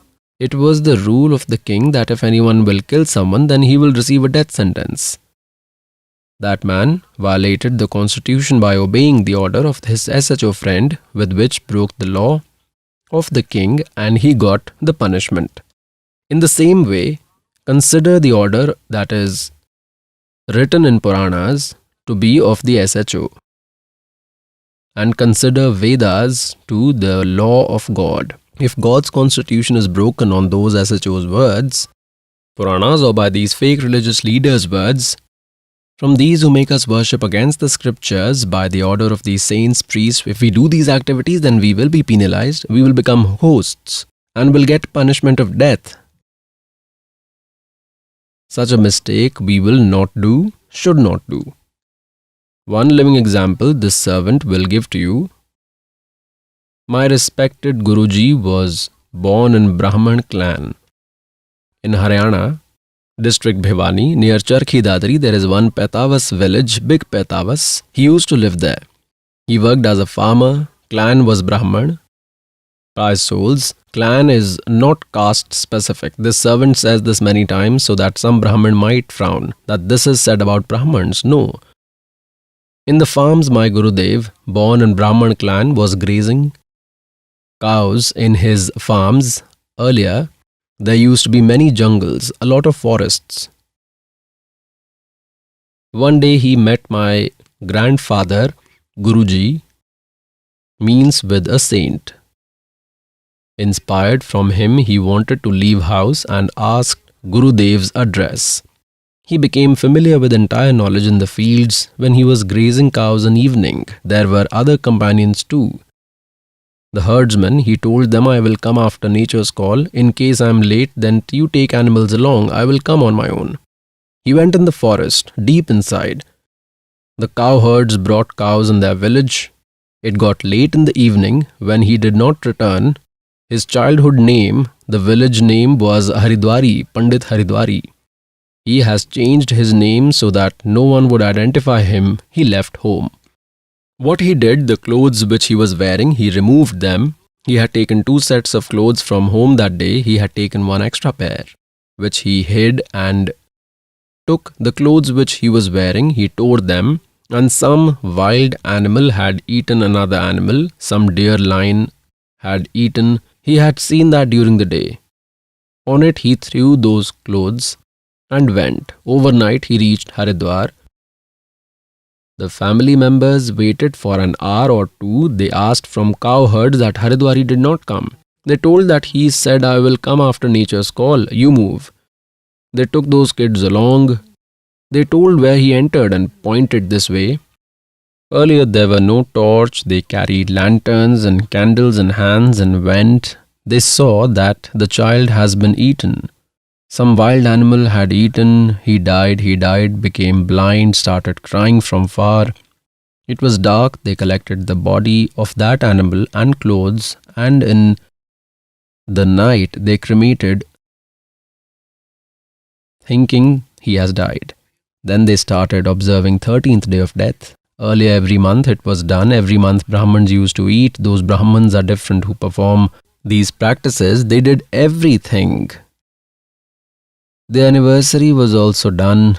Then started the Shraddhs, as he died childless, without kids. He had died, and he should be served nicely because you are eating what was his right. He had land on his name, and he became a devotee, saint, and was liberating the world. Once, when my respected Gurudev Ji reached 105, 106 years of age, and preparation started to go to Satlok, in Talwandi Bhai, district Firozpur, was his ashram. One was in Khanna, one in Moga, one ashram was in Nazafgarh. He used to live more in Talwandi Bhai. He had given the order for giving name initiation to this servant. At that time, a lot had become disciples of this slave in his presence. 2 kids were appointed for service, were left in his service. A message came that Guruji has arrived here in Pentavas. The servant also reached along with 2-3 devotees by a car. We saw Guruji was sitting there. We greeted. There was his sister-in-law who was 92 years old. We had a discussion with her. We asked her, Mother, when our Gurudev had gone from here, then what did you all think? She said, I had heard that he has died, that I had a brother-in-law, and some wild animal in the forest had eaten him, and his shraddhs were being carried since I have come here. And I have done 70 shraddhs of him from my hands. Whenever some mishappening in the house used to happen, loss of animal or crop, then we used to visit our Guruji Brahman. We requested him to do scripture reading. We used to say that your Haridwari has died childless. Now he is troubling you. He is doing loss to you. Arrange 5 clothes for him, carry out his shraddhs nicely, and do like this. Whatever he used to say, we used to do everything. He used to say that this time shraddhs were not done properly. I will do properly next time. He made us do 70 shraddhs and he is sitting all right. I said, Mother, in Gita Ji, this is prohibited. In chapter 9, verse 25 says, those who worship ghosts become ghosts. Those who worship Pitras become Pitras. This worship should not be done. This is a living example in front of you. They were making you a fool. Was there any truth in their saying? Leave this now. She said, no, this is done since long. This cannot be left. One is destined to hell if now also this cannot be left. This is a limit. She is seeing it herself and saying, I have carried 70 shards of him, offered pind as well. They said he has become Pitra now. He said, not Pitra. He has become a great man to provide salvation to all. Millions have been liberated and you carry his shards by listening to these fools. Pious souls, how have these pilgrims formed? What knowledge is provided by Shankaracharyas? I will show you its glimpse. This book is Himalaya Tirath. J.P. Namburi is its writer. Himalaya Tirath, J.P. Namburi, Deputy Chief Executive Officer, Sri Badrinath Kedarnath Temple Committee. This has been published from Kolkata. First edition. The publisher is Ranju Chakrabarti. 76A by 1, Bamacharan Rai Road, Kolkata. The printer is Giri Print Service, Kolkata. In this I will show you one story. What does our Shankaracharya ji teach us? What knowledge do they give? Here we will take one simple story. We will not waste much time. Look here. On page number 19, they have narrated one story regarding these pilgrims. How were these pilgrims formed? This is Himalaya Tirath book. First, they have another story. After the Nara and Narayan sages, this Jyotirling has remained worshipable by the sages, by other sages, Munis and devotees. God, being pleased with the worship of some Nara and Narayan named person, had established one Jyotirling that they worship. Afterwards, in Mahabharat's era, the murder of their fellow people by Pandavas means in Mahabharat war, the murder of their brothers and relatives, etc., for freedom from the sins incurred from the war, they worshipped God of gods Mahadev to destroy their sins. They worshipped Lord Shiva, these Pandavas. In the same context, there comes a narrative in Puranas with Ved Vyas ji's consent. Pandavas went to the Kedar area. God acquired the form of a Mahish, an ox, and started roaming in the Kedar area. Lord Shiva acquired form of an ox and strolling in that Kedar area as an ox. Bhim identified Lord Shiva in the illusion form Mahish. It is said that Bhim identified that he is Lord Shiva in the form of an ox. Knowing this, Lord Shiva in Mahish form tried to enter the earth. When the powerful Bhim ran and held his back. Seeing Pandava's devotion and belief, Lord Shiva appeared in front of him. Because of sins incurred due to Guru's murder, for relief, the back portion that was held by Bhim after giving the order to worship Prisht, means back portion, he disappeared. Ox's back portion, I will tell you in detail. The back portion acquired form of a rock. It became a rock, that back portion. Now what is he trying to say? Is that when Sri Krishna ji had given the order to these Pandavas that there are grave sins on you during Mahabharat, the family members whom you had killed, the gurus you murdered, and so much massacre you did, to get relief from this, you go to Himalayas and perform penance there till your last breath. The writer is trying to say is that Pandavas were doing worship there, were performing tenacity, were practicing Lord Shiva came there acquiring the form of an ox. And they say Bhim had identified him and ran. Lord Shiva understood it. Because of this reason, he started entering in the earth. Only the back portion remained to enter to the earth. Powerful Bhim held it and stopped him with force. This much was left above, and it became a rock. And it is said Lord Shiva appeared there. This is all Kal's trap. Kal appeared in the form of Shiva and told them that now you worship this back portion of the ox. Bhim started worshipping the shitty portion, and that became the pilgrimage. They say, now you worship this shitty portion that became our pilgrimage. Look, read again. Now you will understand. With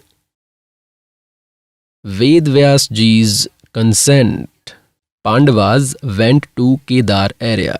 God acquired the form of Mahish, an ox, started roaming in Kedar area.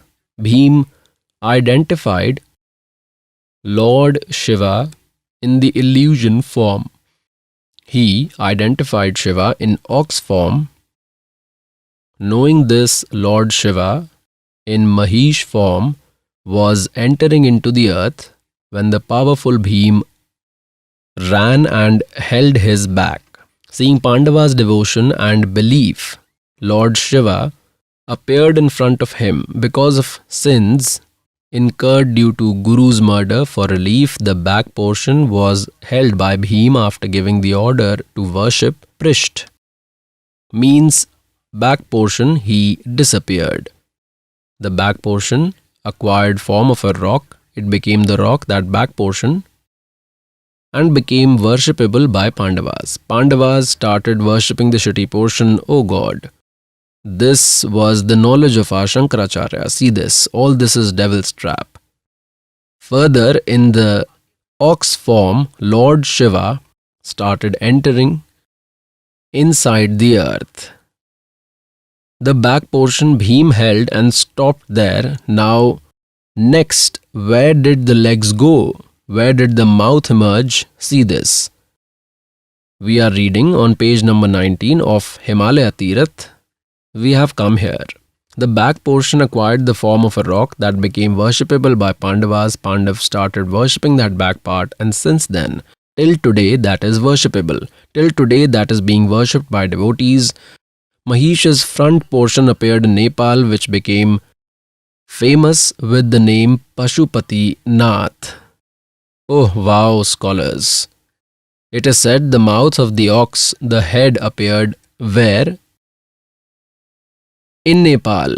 Mahish's front portion means the mouth, the head, appeared in Nepal, which became famous with the name Pashupati Nath. Now a temple is built with the name Pashupati Nath. People started worshipping that. The pious souls are worshipping based on our Shankaracharya's knowledge. Mahish's other four parts respectively, in Tungnath, the arms, in Rudranath, the face, in Madmaheshwar, the navel, and in Kalpeshwar, the dreadlocks. In this way, other four parts except Kedarnath of the Mahishi form Lord Shiva's got established in the Kedar area. Together with Kedarnath, this area is famous with the name Panch Kedar. Look, the front portion reached in Nepal, Mahish's front part in Nepal, and rest all remained in India. In Nepal, Pashupati Nath, who is worshipped, is made like this according to their own law. Pious souls, we must follow the worship way which is mentioned in our pious Ved, pious Gita. We do not say that this might not have happened. In the path of devotion, nothing is impossible, because this Kal God is the God of 1,000 arms, 1,000 powers. He is also very strong, is very powerful, possesses powers. He can do anything to confuse like this. We do not say that this might not have happened. This is just for our knowledge. We must only worship what our scriptures tell. Pious souls, God used to say, पर भी लेन जात है दुनिया हमरा ज्ञान किने ना सुनिया. pious souls, how these pilgrims were formed. Like Amarnath Shrine, how was this formed? In that area, after finding a lonely place under a dry tree, Lord Shivji provided these mantras to Goddess Parvati. First mantra, which this servant gives to you, this is called salvation mantra, up till where this can provide salvation to Goddess Parvati, where she received. That sermon, Lord Shiva gave her that mantra, that immortal mantra. So for her, for Mother Parvati, that is the immortal abode, not for you and me. Now, like these pilgrims and immortal places, like who has got these mantras in Barwala? For him, Barwala is the immortal abode. In Barwala, this servant is not there and no one else is here and the ashram is lying vacant. Like in Karontha, someone had taken initiation for him that Karontha is Amarnath. Now there is no one. This servant is seated here, so bowing down in that Karontha will not provide any benefit. This servant's words will be heard here, will listen to the discourse and take blessings, then benefit will happen here. Only this Amarnath abode is, although a respected monument, that such incident happened here. But for you to go there will be of no use. You need to find out a similar saint who has those salvation mantras, and if you receive those salvation mantras from this servant in Barwala street, you receive initiation there. So for you, that is Amarnath. Salvation will happen with those mantras, not with that place. Pious souls, how are pilgrims formed? There are a lot of evidence. There was a sage, he did meditation there and he attained salvation. Pious souls, like there is one mortar to crush some stuff, to crush medicines. It's an iron pestle of 1.5 feet and 2 feet high, 9 inches broad. Someone borrowed it from the neighbor and he crushed some material in that for religious practice and returned it after washing by properly cleaning. He returned to the owner. During the night, when they were asleep, they smelled the fragrance. They tried to find from where that fragrance was coming. They found it is coming from the mortar. They remembered, oh, the neighbor had taken this, had requested, he has crushed some material. Pious souls, he took out entire material. He returned after cleaning properly and still fragrance is coming. The material that he crushed in some other thing. So, the fragrance that was coming from that little bit, from that mortar, it vanished after one day. Consider these pilgrims like mortar and the sage crushed the material in that. Means the meditation he did there, all that earning he took to that abode, the place he was doing meditation for. Those pilgrims are the mortar. For a month or two, for 1 or 2 years, fragrance might be felt because where a saint has done some meditation, relief is felt for some duration, but that material is not there. The same material will have to be crushed to receive fragrance properly every day. Means true worship you may do anywhere as that sage did. You did that in your home. For you, that pilgrim is your home and not that place where someone else has done meditation. What will that benefit us by going there? Like this servant started doing discourses in several cities. So, whoever listened to these sermons took initiation. There, on a furnace, we used to prepare kheer, dessert, halwa, vegetables, and from there we used to move to the next city. If some person brings someone here to explain that, look here, Sant Rampal ji's discourse happened, here kheer was prepared, here halwa was prepared, here they used to sit and eat. Neither is Rampal there, nor kheer and halwa. Merely the dry furnace can be shown. Halwa will be received where Rampal is there. Understand about these pilgrims and fasting like this. This is SATLOK ASHRAM. Barwala will work like all those abodes and pilgrims for you. Come here and get your well-being done. You just heard the views of Jagadguru Tattvadarshi Saint Rampal Ji Maharaj. Let us hear the views of Sharda Dwarka Peeth and Jyotirmat Badrinath Peethadhishwar Shankaracharya Sarupanand Saraswati Ji Maharaj. We have heard the knowledge of all four Vedas is mentioned in Srimad Bhagavad Gita in short. Do you agree with this statement and why? Is it like there is one verse? Upanishads are our Guru. God, Shri Krishna is God. Arjuna is calf and Gita is nectar milk. Maharajji, my next question is that the knowledge giver of Gita in Gita chapter 18 verse 62 is telling to go in refuge of some other god apart from him. Who is that god? Where? What he is saying? Gita orator in Gita chapter 18 verse 62. Okay, in 18. It is Ishwarasya Sarvabhutanam. I will tell the verse you. Its meaning is gods reside in the heart of all creatures and moves them accordingly to their deeds.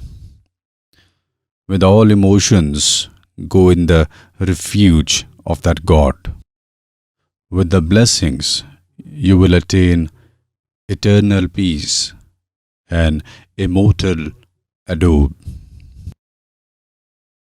On listening, this Arjuna did not have satisfaction. To Arjun, God told, I am that.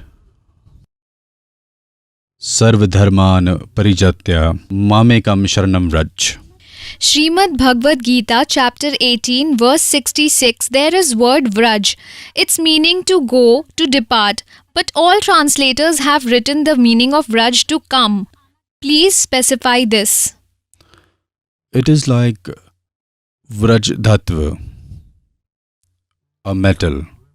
So vraj dhatva metal comes in this state has four meanings: gati gaman, gati gyan, gati moksha, gati prapti. So here the dynamic is the metal. Vraj is formed in the middle of single form of its imperative mood. So vraj means avgach, that is, know me. This is the principle that until you know God, till the God cannot protect him. Therefore, you should know that God. Yes.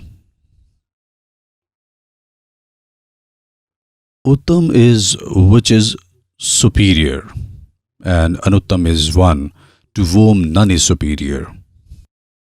In Gita chapter 7 verse 18, the speaker of Gita, God, why is he telling his worship inferior? He is saying because his worship is as per Vedas. Worshipping according to Vedas is superior. Nothing is superior than that. We have heard Brahmaji Rajoguna, Vishnuji Satoguna and Shivji is Tamoguna. Do you agree with this? There is one God only.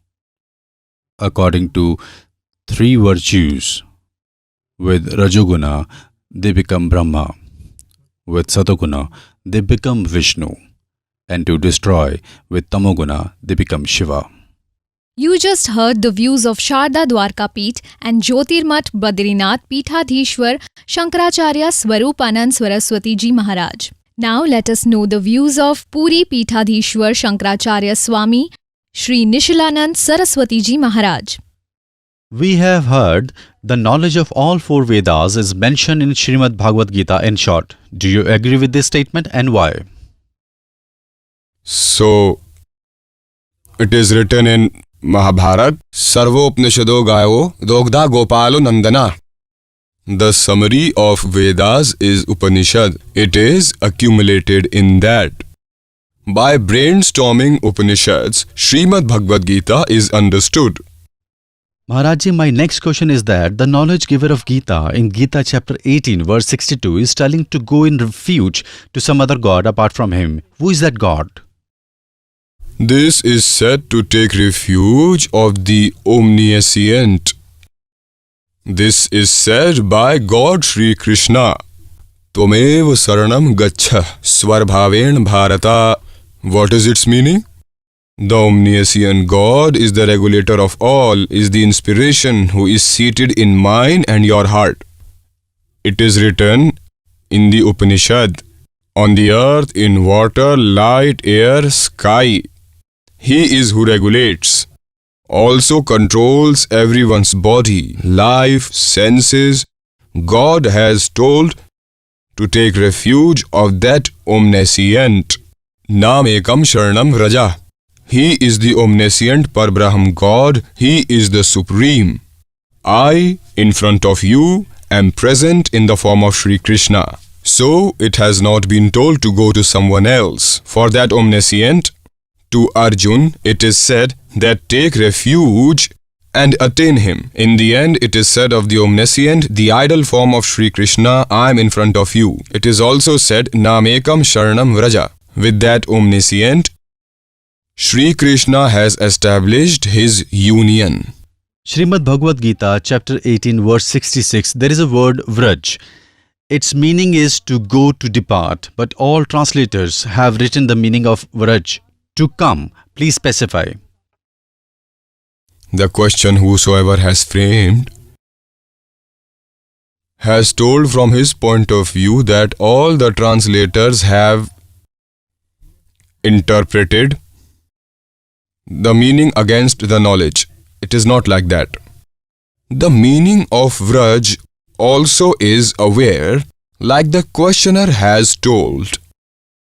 Sages like Bhagavatpa Shankaracharya, people like religious emperor Swami Karpatriji Maharaj have done its meaning like that. Like the water ripple might consider itself to be the water form. Cloud might consider itself to be the sky form. And also, like the wave of water may consider itself to be sky, in the same way you abandon your self-recognition in accordance with your body senses and you consider yourself to be Brahma form. Consider yourself to be the Brahma form. This translation has also been done by the interpreters. Bhagavatpa Shankaracharya and his excellencies have made similar kind of attempts. But the Vaishnavistic, they at their level, according to their level, have translated its meaning like what the description the questioner has done. Uttam and Anuttam, what is the difference? Okay, so it has come in Gita Ji. Anuttam means best, like no one else, excellent, exquisite in the meaning. Shankaracharya ji, in Gita chapter 7 verse 18, the speaker of Gita, God, why he is telling his worship inferior? Uttam means great, par excellence. Anuttam means without excellence, inferior. But it is not that from the point of view of grammar I have told the meaning. Shankaracharya ji, we have heard Brahma ji Rajoguna, Vishnu ji Satoguna and Shiv ji is Tamoguna. Do you agree with this? Rajagun, Satgun, Tamagun are roots. Are Brahma, Vishnu, Mahesh roots? You have heard wrong. Who has prepared the question has incomplete knowledge. In fact, the situation is that Rajagun's regulator is Brahma ji and Tamagun's regulator is Shiv ji and Satogun's regulator is Vishnu ji. All these three being the regulators are beyond attributes, essentially attributeless and also formless. These three neither are Rajaguni or Tamaguni and not even Sattvic. These three are beyond attributes, are the regulators of attributes. Therefore, Satyam Dvaja Tametya Guna Prakriti Sambhava Nibadhanam Thi Mahabaho Dehe Dehe Nibadhanayam. These three are the root cause of attributes. Brahma, Vishnu, Mahesh are the worshipable deities to provide salvation. These are neither Tamoguni or Rajguni or even Satgun. These are the regulators of attributes. You just heard the views of respected Puri Peethadhishwar Shankaracharya Swami, Shri Nishalanand Saraswati Ji Maharaj. Now let us listen to the views of respected Shri Madhavacharya Maharaj. We have heard that the knowledge of all the four Vedas is mentioned in Srimad Bhagavad Gita in short. Yes, the summary is there. Summary of all four Vedas is told. The knowledge giver of Gita in Gita chapter 18 verse number 62 is telling to go in refuge of which another god other than him. Other than us in worship, where deities are worshipped. So they are other than us. So it is said to go in his refuge, he says. Do you believe in Puranas to be true? They are true. If Puranas were not there, then we would not have known the meaning of Vedas. Puranas are absolutely true. What is the difference between Uttam and Anuttam? What do you think is the Uttam, difference? Which is good, which is superior. Anuttam, which is less than that, that is Anuttam. In Gita chapter 7 verse 18, why is the god who is narrating Gita is telling his worship to be inferior?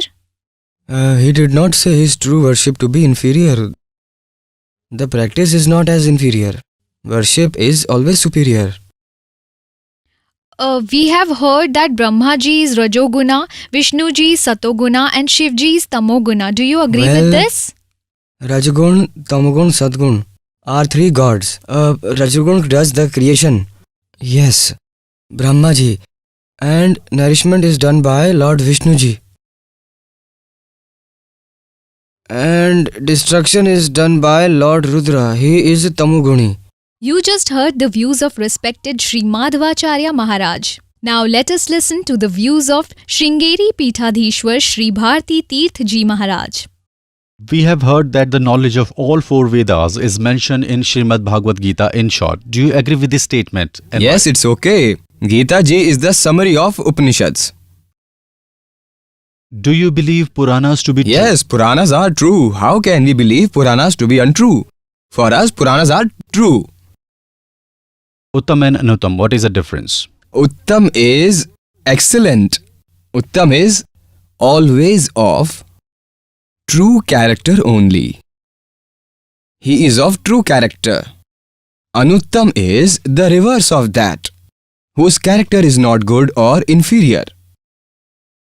In Gita chapter 7 verse 18, the speaker of Gita, God, why he is telling his worship inferior? No, you did not understand the meaning of Anuttam. There, the word Anuttam means from that nothing is better.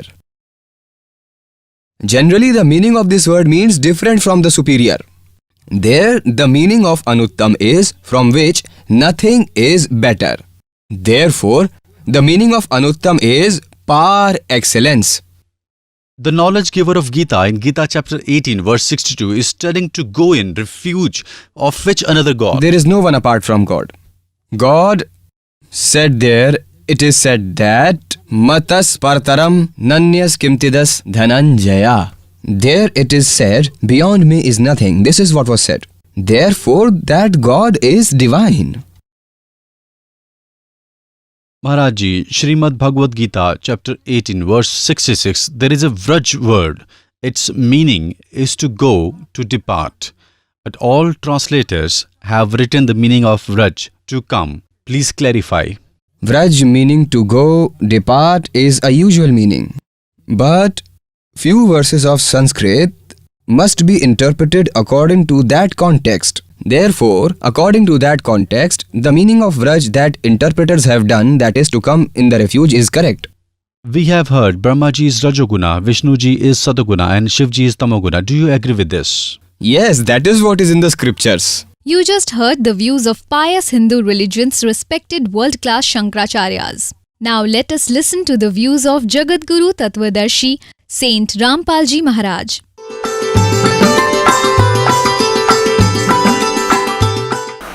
Satgurudev की जय। बंदी छोड़ कबीर परमेश्वर जी की जय। बंदी छोड़ गरीबदास जी महाराज जी की जय। स्वामी राम देवानंद जी गुरु महाराज जी की जय हो। गरीब नमो नमो सतपुरुष को नमस्कार। गुरु की नहीं सुर नर मुनि जन साधुओं संतों सर्वसदी नहीं। सतगुरु साहेब संत सब दंडोतम प्रणाम। आगे पीछे मध्य हुए तिनको जा कुर्बान।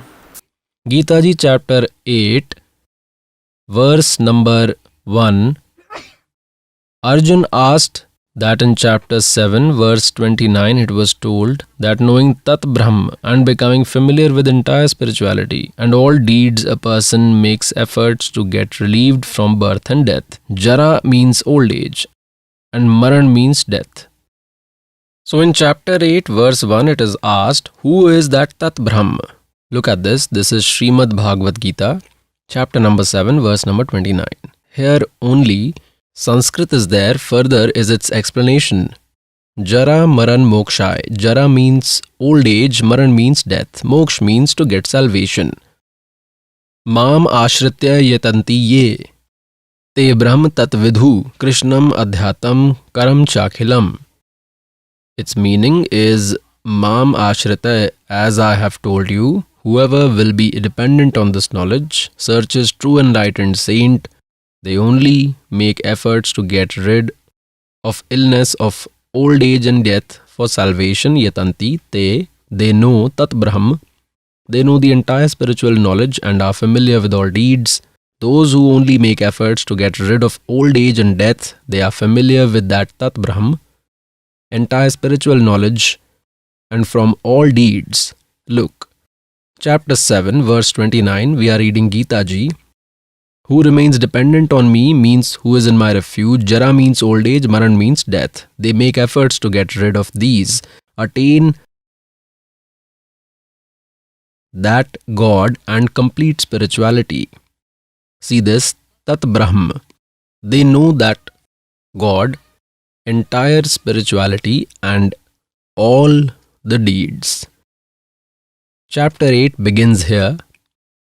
It's the first verse of chapter 8. In this it is asked, who is Tat Brahm?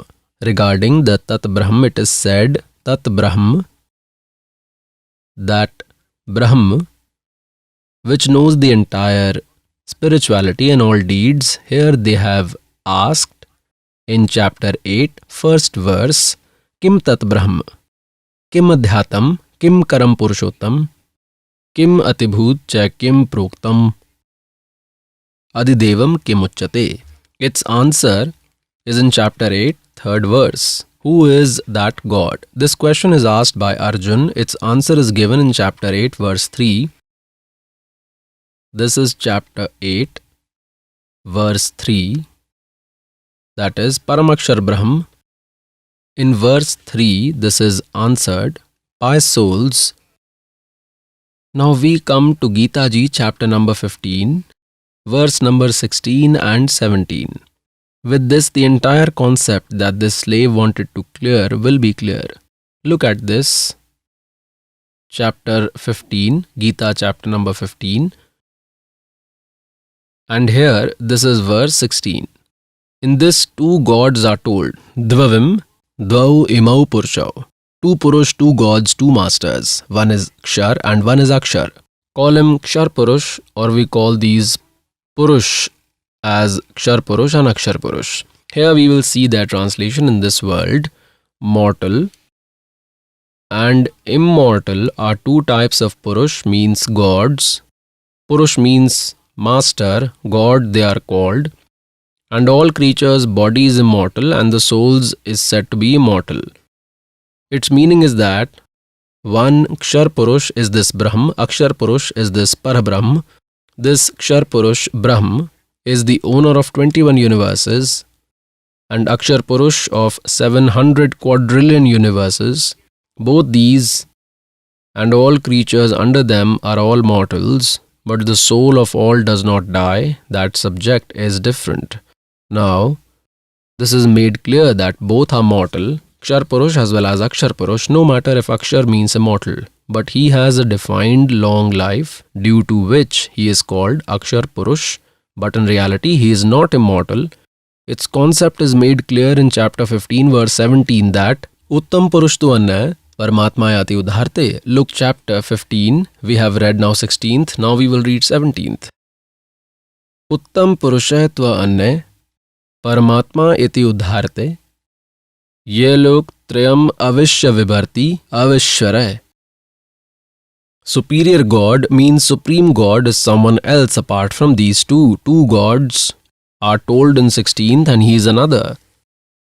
And who enters all three regions and nurtures everyone, the immortal supreme being, Almighty God, he is told like this. This is upside down hanging, world like tree. This has roots above, below are the three qualities like branches. With roots only, the whole tree gets nourishment. By entering all three regions, this original form divine Paramakshar Brahm does their nourishment, nurtures the whole world. This is world like tree, its origin is Paramakshar Brahm. Look, this is Srimad Bhagavad Gita, chapter number 15, verse number 17th. We are reading Uttam Purush tu anna Paramatma iti udharte. Uttam Purush means Supreme God, the Almighty, is someone else apart from these two above, different from both. In 16th, it is explained separately. Yalok Triyam Avishya Vibharti, who nurtures everyone by entering all three regions, he is in reality the eternal God. He is the immortal God. See this, Uttam Purush means Purushottam, true God, is some other who by entering into all three regions nurtures everyone. He is the immortal God in reality. Pious souls, what this servant wants to conclude is revealed. Gita ji has made it clear that the knowledge giver of Gita is Brahm. His mantra is Om. His seeker attains Brahmalok. Creature attaining Brahmalok are in recurrence, that is not complete salvation. Gita, orator in chapter number 18 verse 62 and Gita chapter number 15 verse 1 to 4 and in chapter 18 verse 62 and 66. In these verses, he is clarifying that God should be worshipped, that Paramakshar Brahm, about whom in chapter 8 verse 3 it is said that he should be worshipped. With his worship, the creature never comes back in this world. God's ultimate abode is attained. Gita ji, chapter number 18 verse 62, it is said that by all means you go in the refuge of that God. With his grace only you will attain eternal peace and ultimate abode. Means again birth and death will never happen. About himself he has made clear that your and my birth and death will remain forever. Pious souls, until these scriptures are familiar, till then we do not believe because our tongue was burnt with hot milk. Therefore we even drink buttermilk carefully. This servant wants that I shall make you so strong that after seeing these scriptures you become sure and you will discard those fake gurus, acharyas and Shankaracharyas and will get your well-being done. Look, Srimad Bhagavad Gita, chapter number 8, verse number 3, this is clear that he is Paramakshar Brahm. In Srimad Bhagavad Gita, chapter number 15, verse number 1 to 4 and 16, 17, this is made clear. Akshar Purush is its trunk, Shar Purush is its branch. These three qualities, Rajgun Brahma, Satgun Vishnu, Tamgun Shivji, are the branches of the world-like tree. And this is also clear that one who nurtures everyone is the immortal God, Paramakshar Brahma, is Paramakshar Brahma. In Gita, chapter number 8, verse number 5 and 7, knowledge giver of Gita says regarding his worship that to worship me, the mantra is Om, nothing else, which has been told in chapter 8, verse 13. If my worship is to be done, then Om is the mantra. You will attain me, but you need to fight. If you want to attain Paramakshar Brahm, if you want to worship him, then his mantra is told in chapter 17, verse 23. Om Tat Sat iti nirdeshe brahmane trivide smritah. Brahmane means to attain that Paramakshar Brahm. For his worship, only chant these three mantras, Om Tat Sat. Worshipping him by three mantras is the instruction, direction. Direction means final command, nothing else. In chapter 8, verse 8, 9, 10, it is said that with his worship you will attain Paramakshar Brahm. With his worship, the creature goes there, going where the creature never comes back, and these are Acharya, Shankaracharya, these creatures who are devoid of true spiritual knowledge, these Mandaleshwars are religious leaders. They say that Sri Krishna Ji is telling about his own self. In this, the concept is made clear that there are two gods. In fact, three are told, but two have an important role because we are living in Kshar Purusha's region and we have to go to Paramakshar Brahm's region. But in between, there is one interference. This Akshar Purush, we have to cross his 700 quadrillion universes. For that, Om is the direct mantra of Brahm, Tat is indicative of Akshar Purush, and Sat is also indicative mantra of Paramakshar Purush, Paramakshar Brahma. Practicing these three mantras after attaining complete salvation, we will go to that region, going where the seeker never comes back. This is the outcome of this complete Gita in front of you. Let me show you some reference. Look, Srimad Bhagavad Gita, chapter number 8. We have read till here that he is Paramakshar Brahm in verse number 3. He is Paramakshar Brahm, who is other than the Gita narrator. Here the knowledge giver of Gita says in chapter 8, verse 5 that the man who remembers me till his last breath and leaves the body, he attains to my form, not the personal. Mad bhavam yati, he receives all benefits from me. There is no doubt in this. Now, what is said in 7th verse, chapter 8 of Gita Ji? In 7th, what is said, therefore, Arjun, you remember me all the time and also fight. You have to fight if you want to remain in my refuge. Attained in me, dedicated with complete mind, undoubtedly you will attain me. Now in 8th, 9th, this is made clear. Gita chapter number 8, verse number 8, we are reading, Oath. This is the rule, by worshipping to attain God, one who chants those three mantras and does not deviate and continues worshipping. That man, Param Divyam Purush Hyati, is attained to that Paramakshar Brahm. Param Prakash Roop Divyam, to divine, means is attained to God only, who is other than knowledge giver of Gita. In 9th, this concept is also clear. Kaviyam, here we will not disturb this. We will read as is, the God, who is everlasting, omnipresent, omnipotent, means Lord of Lords, subtlest of the subtle, sustainer of all, in unimaginable form. Highly radiant form like sun means illuminating body like the sun is in form. This is clear in this. Is far from ignorance, worship that Sachidanand Ghan Brahma, worship that Paramakshar Brahma. Now, 9th verse, you have read of chapter 8, now we will read 10th. That devotee means who chants those three mantras in which one is Om and two words Tat Sat are indicative. That devotee in the end, with the power of devotion, Yog means worship with the devotional strength, focusing in the middle of the eyebrow, by establishing a connection with pure mind, remembers that divine and is attained to that divine form. Supreme God means he is other than the knowledge giver of Gita, that Paramakshar Brahm. His worshipper attains him, pious souls. Before reaching Trikuti, we will give the devotional earnings from other mantras here to them.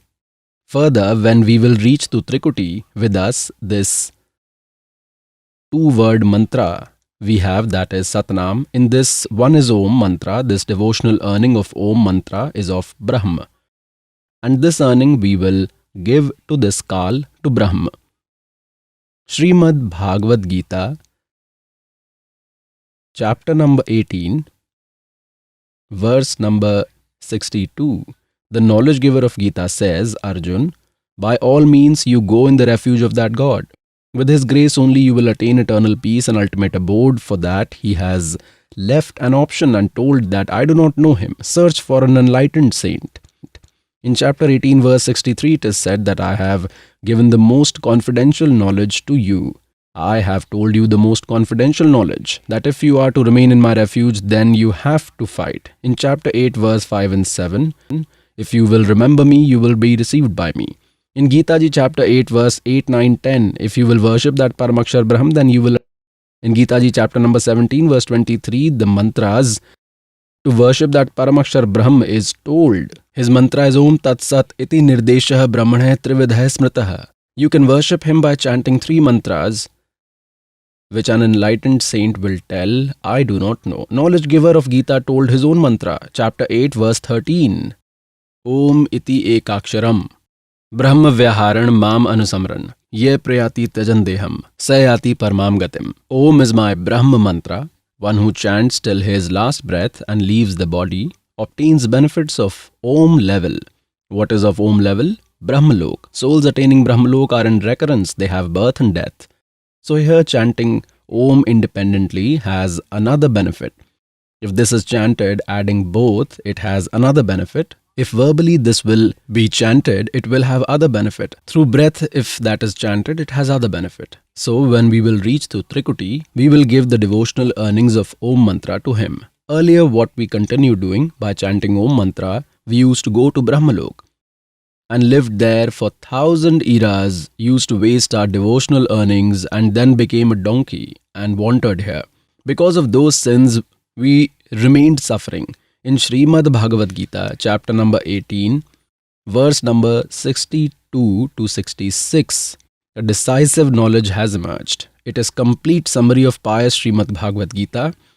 The knowledge giver of Gita says, if you have to remain in my refuge, then bow to me.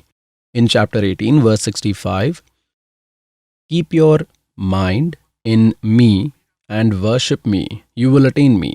In chapter 18, verse 66, it is said that Arjun, by all means, sarve dharman parityaj mam ekam sharanam vajra. I will show you.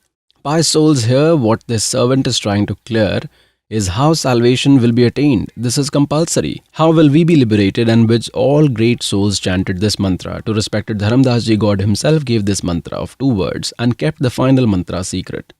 That I am giving to you, but this has not to be disclosed. He gave it to these great men, but they further did not disclose to anyone. Srimad Bhagavad Gita, chapter number 18, verse number 66. There is one Vraj word. Our religious leaders, sages, acharyas, Shankaracharyas, saints have made its meaning wrong. They have twisted.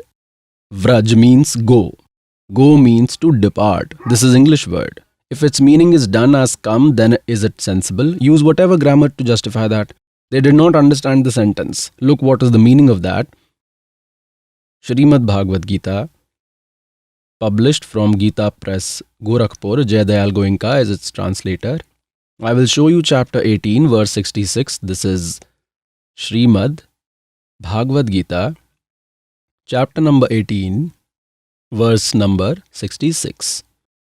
What is written in this?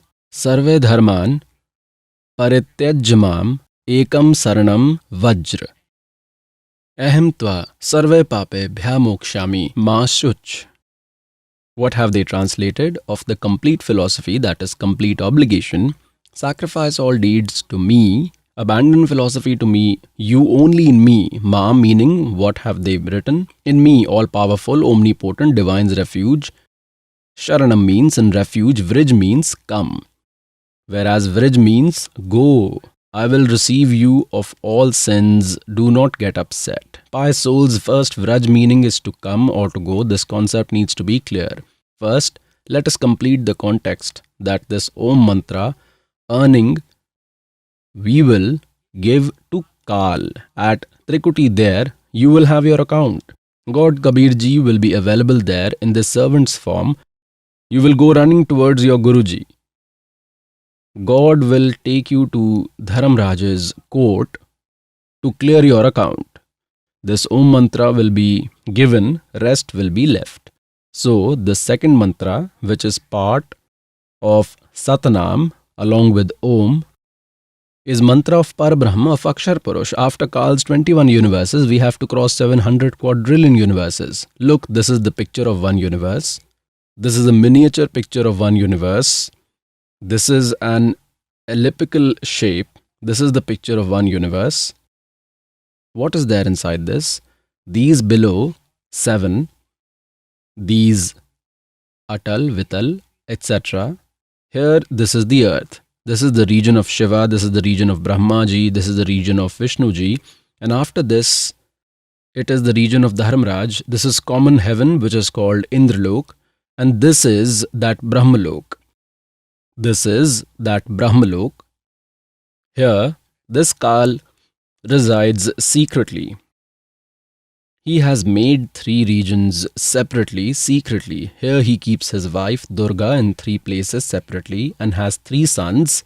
Now the point which we have to take, we will see here. This is one universe. Like this Kal has 21 universes. Look, these are Jyoti Niranjan's 21 universes, the whole picture. See this. In this, what has he done? This ball, consider this one universe. This is a universe. Like this one group he has made of 5 universes. This is called a great universe. Great universe. Like this, in 4 great universes, he has locked 20 universes. They keep revolving separately. They themselves also keep rotating. Regions inside them also keep rotating. This one region is separate, secret. Here, a duplicate Satlok, duplicate Alakhlok, duplicate Agamlok, duplicate Akahlok, Anamilok he has created. In the same way, in every universe, that was his 21st universes. In this one universe, see this in Brahmalok, Great Indra's island, Great Indra's island. Then duplicate Satlok, duplicate Alakhlok, duplicate Agamlok, duplicate Anamilok he has created. He deceives creatures through Durga, Maya, Shakti.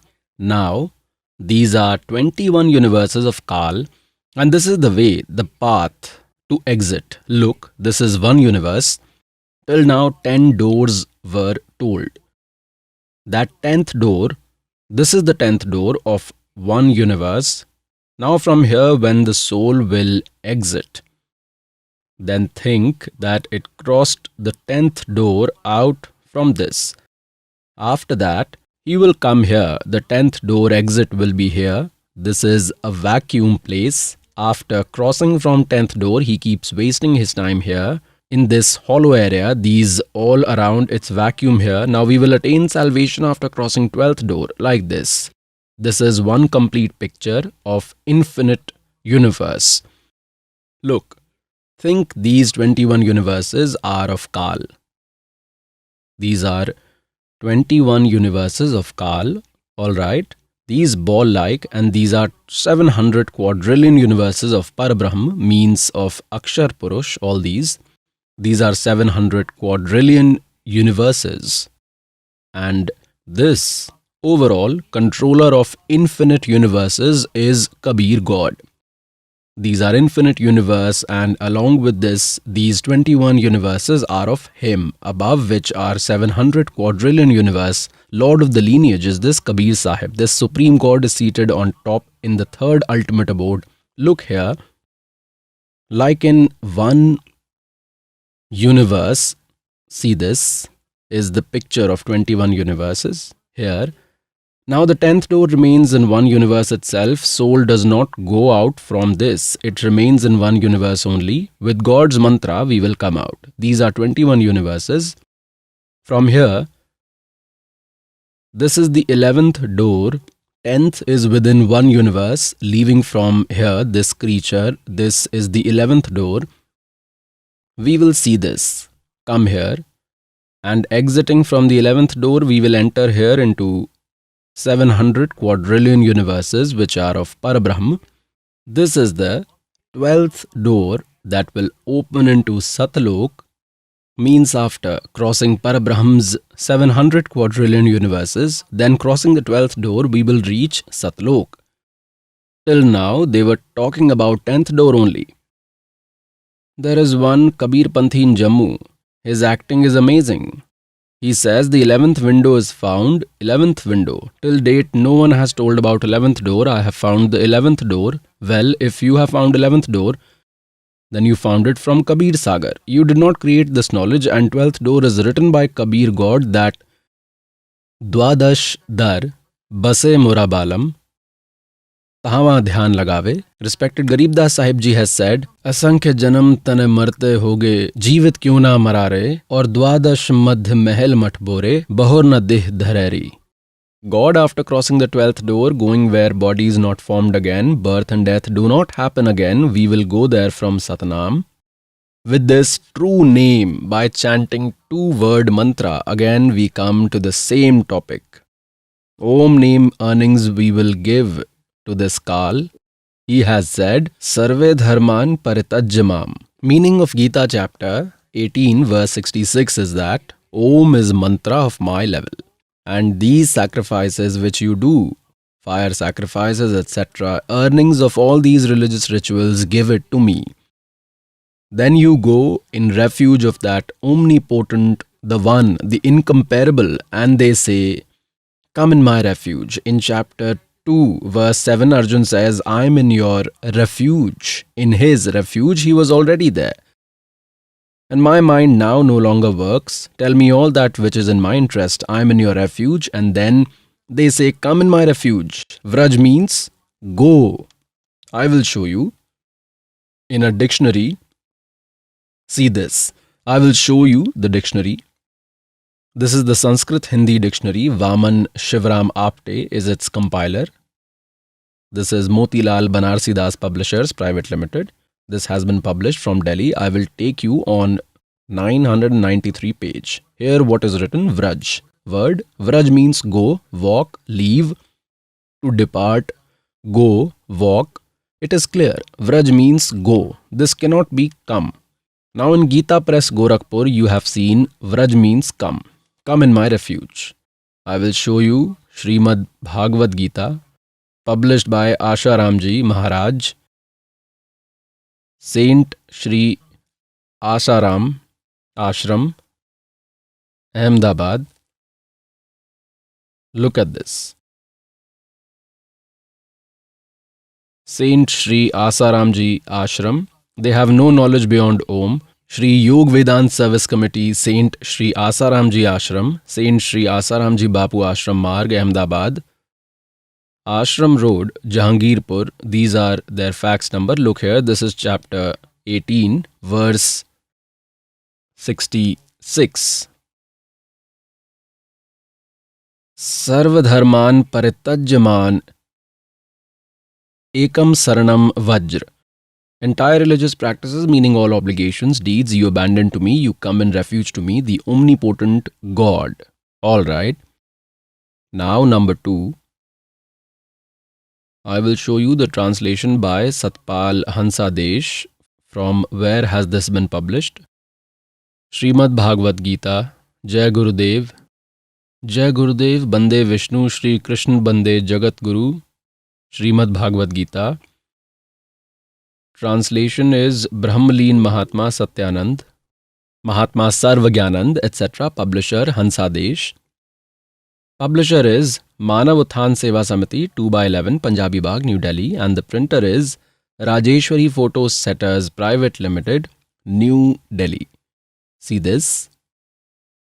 He is Satpal Ji Maharaj. Shri Satpal Ji Maharaj. Look at this. This is acceptable to him. This translation, this is Athashto Adhyay.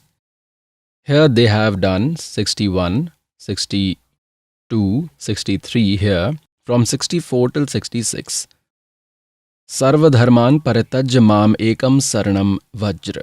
Its translation they have done here. Abandoning all religious deeds, you come in my refuge. This is number 2.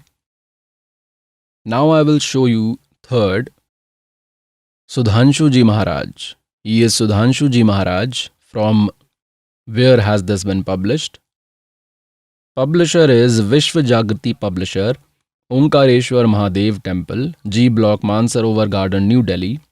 The printer is Inter India Publications, D17, Raja Garden, New Delhi. Now, I will show you its 18th chapter. This is the 18th chapter, Moksha Sannyas Yog, chapter 18, verse 66. Sarva dharman paritajya mam ekam saranam vajra. Abandoning all religious deeds, you only come in my refuge. Alright. Number 3. Now I will show you 4th. Look at this. See, this is huge. You will be surprised seeing its translation. Sadhak Sanjeevani is its name. Srimad Bhagavad Gita note. Sri Ram Sukhdas Ji has done translation. Srimad Bhagavad Gita. Swami Ram Sukhdas Ji. Publisher and printer is Gita Press Gorakhpur, Govind Bhavan Office, Institute of Kolkata. These are his facts and phone numbers. He has done an amazing thing. Look at this.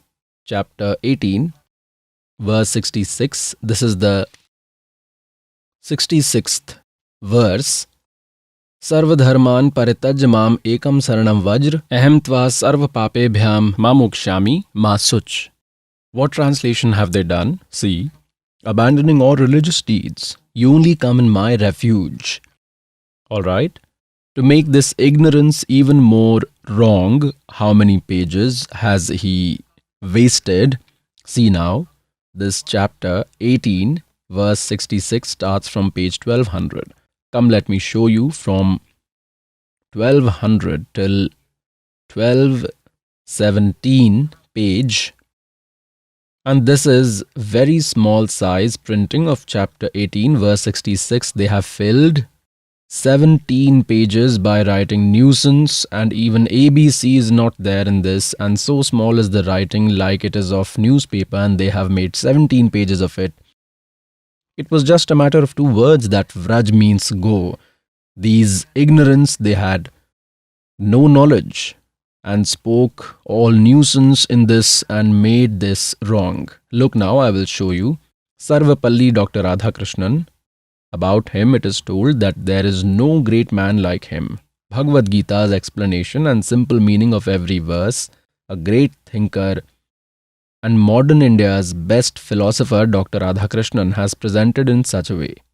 Srimad Bhagavad Gita. This has been published from Hindi pocket books. He is the printer. Security Press Private Limited. Look, what has he done? Chapter 18, verse 66. Sarva dharman paritajya mam ekam saranam vajra. Abandoning all duties, you only come in my refuge. Alright. Srimad Bhagavad Gita, chapter 18, verse 66, there is a word Vraj. Its meaning is to go, to depart. But all translators have written the meaning of Vraj to come. Please clarify. It is like Vrajdatva, a metal. So, Vrajdatva metal comes in this. It indicates Gati. State has 4 meanings. Gati Gaman, Gati Gyan, Gati Moksha, Gati Prapti. So here is the dynamic, is the metal.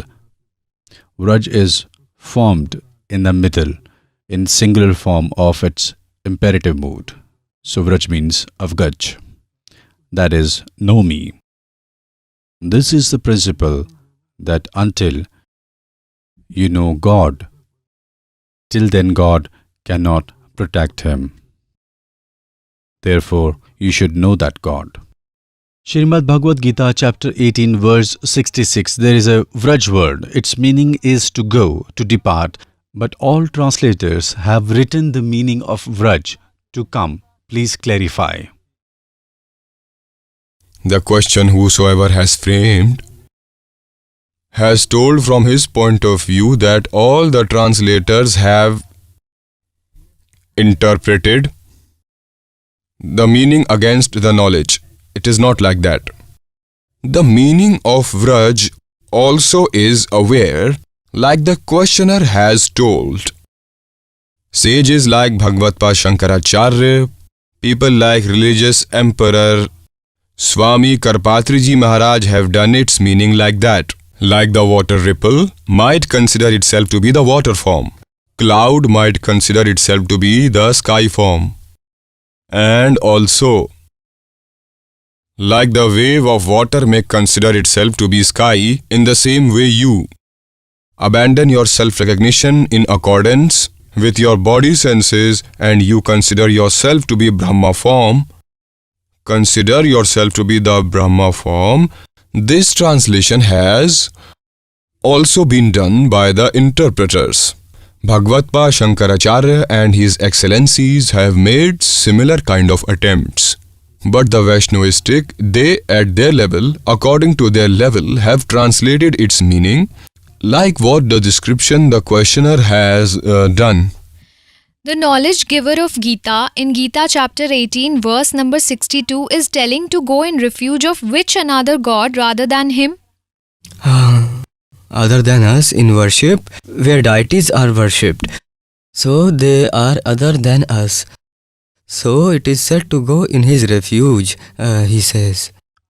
Srimad Bhagavad Gita chapter 18 verse 66, there is a Vraj word. Its meaning is to go, to depart. But all translators have written the word of Vraj to come. Please clarify. Vraj meaning to go, depart is a usual meaning. But few verses of Sanskrit must be interpreted according to that context. Therefore, according to that context, the meaning of Vraj that interpreters have done, that is to come in the refuge, is correct. Now I will show you one more how boldly they are lying. Look at this. Srimad Bhagavad Gita, original form. This is from ISKCON. Krishna Kripa Murti, Srimad A.C. Bhakti Vedant Swami Prabhupada Sansthapak Acharya International, Krishna Bhavnamrit Sangh, Gitopanishad, original form, complete and monolithic version by Krishna Kripa Shri Murthy, Srimad A.C. Bhakti Vedant Swami Prabhupada Sansthapak Acharya International, Krishna Bhavnamrit Sangh. This is Bhakti Vedant Book Trust, Los Angeles, London, Stockholm, Sydney, Hong Kong, Mumbai. This gets published from here. Look, what absolute wonder have they done? This is chapter 18th, 66th verse. Below comes 66th here. Sarva dharman paritaj mam ekam saranam vajr ahem tva sarva papebhyam mamukshami masuch. Here they have translated, see the wonder, theirs is a unique explanation. First, they have written the meaning. Sarva dharman means all types of religions. Paritaj means by sacrificing. Mam means my. Ekam means only. Saranam means in refuge. And Vajr means go. Here the meaning is written absolutely correct. Vrij means to go. And see below what translation they have done. Abandon all types of religions and come in my refuge. Wow. Foreigners, they are our great men. They do not know ABC and were called great sages, teachers and Shankaracharyas. I will show you more how this doubt has been resolved by great Kalyugi sage. Seeing this, your heart will burst. How wise was this great sage Dayanand? I will show you. This is one book. Great sage Dayanand Saraswati Ji's biography. The writer is Amar Shahid Pandit, compiled by Lekhram. Translation from Urdu to Aryan language. Translator is R. Mahopdeshak Shri Kaviraj Raghunandan Singh Nirmal. Editor is Shri Pandit Harish Chandra Vidyalankar. Publisher is Arya Samaj Naya Bans, Delhi 6, in celebration of the Golden Jubilee. Now on the 208th page I will take you. This is page 208. And which episode is this? Biography Great Sage Swami Dayanand Saraswati. These are the incidents of Mirzapur. Here it is written. Ram Gopal Vaishe who was Veda's philosopher, he saw several interpretations of Gita, means translations, but his doubt was not clear regarding one verse. In the end, he took me along with him, the writer says, to Swamiji, means to great sage Dayanandji. He went and told to Swamiji that I need to ask something from you. When he gave permission, then he asked this verse, Sarvadharman paritaj mam ekam saranam varaj. Swamiji said, this is Ram Gopal Vaishya, some Lalaji, a Veda philosopher. He was wise. To him this clicked, that Vraj means go, and everyone has done come. Great sage Dayanand was famous. He went there and asked, Guruji, tell its meaning, tell the solution. Vraj means go. Why this has been translated as come by everyone? Great sage Dayanand provided its solution. See, Swamiji said, Sarvadharman paritaj mam ekam saranam vraj. About Vraj, the solution he is providing, Swami Dayanand, Swamiji said that, Sakandavadishu param rupam vacham. Beyond this dialogue, the size that remained, it became identical, means that word remained religious, but in reality that is evil. The meaning would be immortality. With that, he got delighted. Look, now the writer is praising him. He says that he has provided the solution. Who? Swami Dayanand, of Vraj meaning go instead of come. What does he say? Beyond this dialogue of the size of evil, injustice happened, unrighteousness, immortality remained, and it is said he got delighted. His solution was provided. Damn, did he provide the solution? See this, Swamiji said that Sakandvadisu Paramarupavacham. He did not talk about what was asked, instead started with sick leave application. In this way, beyond this dialogue, in front of the size and at its back, lawlessness, and then writer says he got delighted with that. He got highly pleased. Who? This Ram Gopal Vaishya. He got the solution. All right, brother. They were called great sages. The devotee would have thought it to be correct, and this may be beyond our understanding, but this Vraj means go. This is clear. Go means to depart. How does that become come? Akar, makar, khakar. What was all this?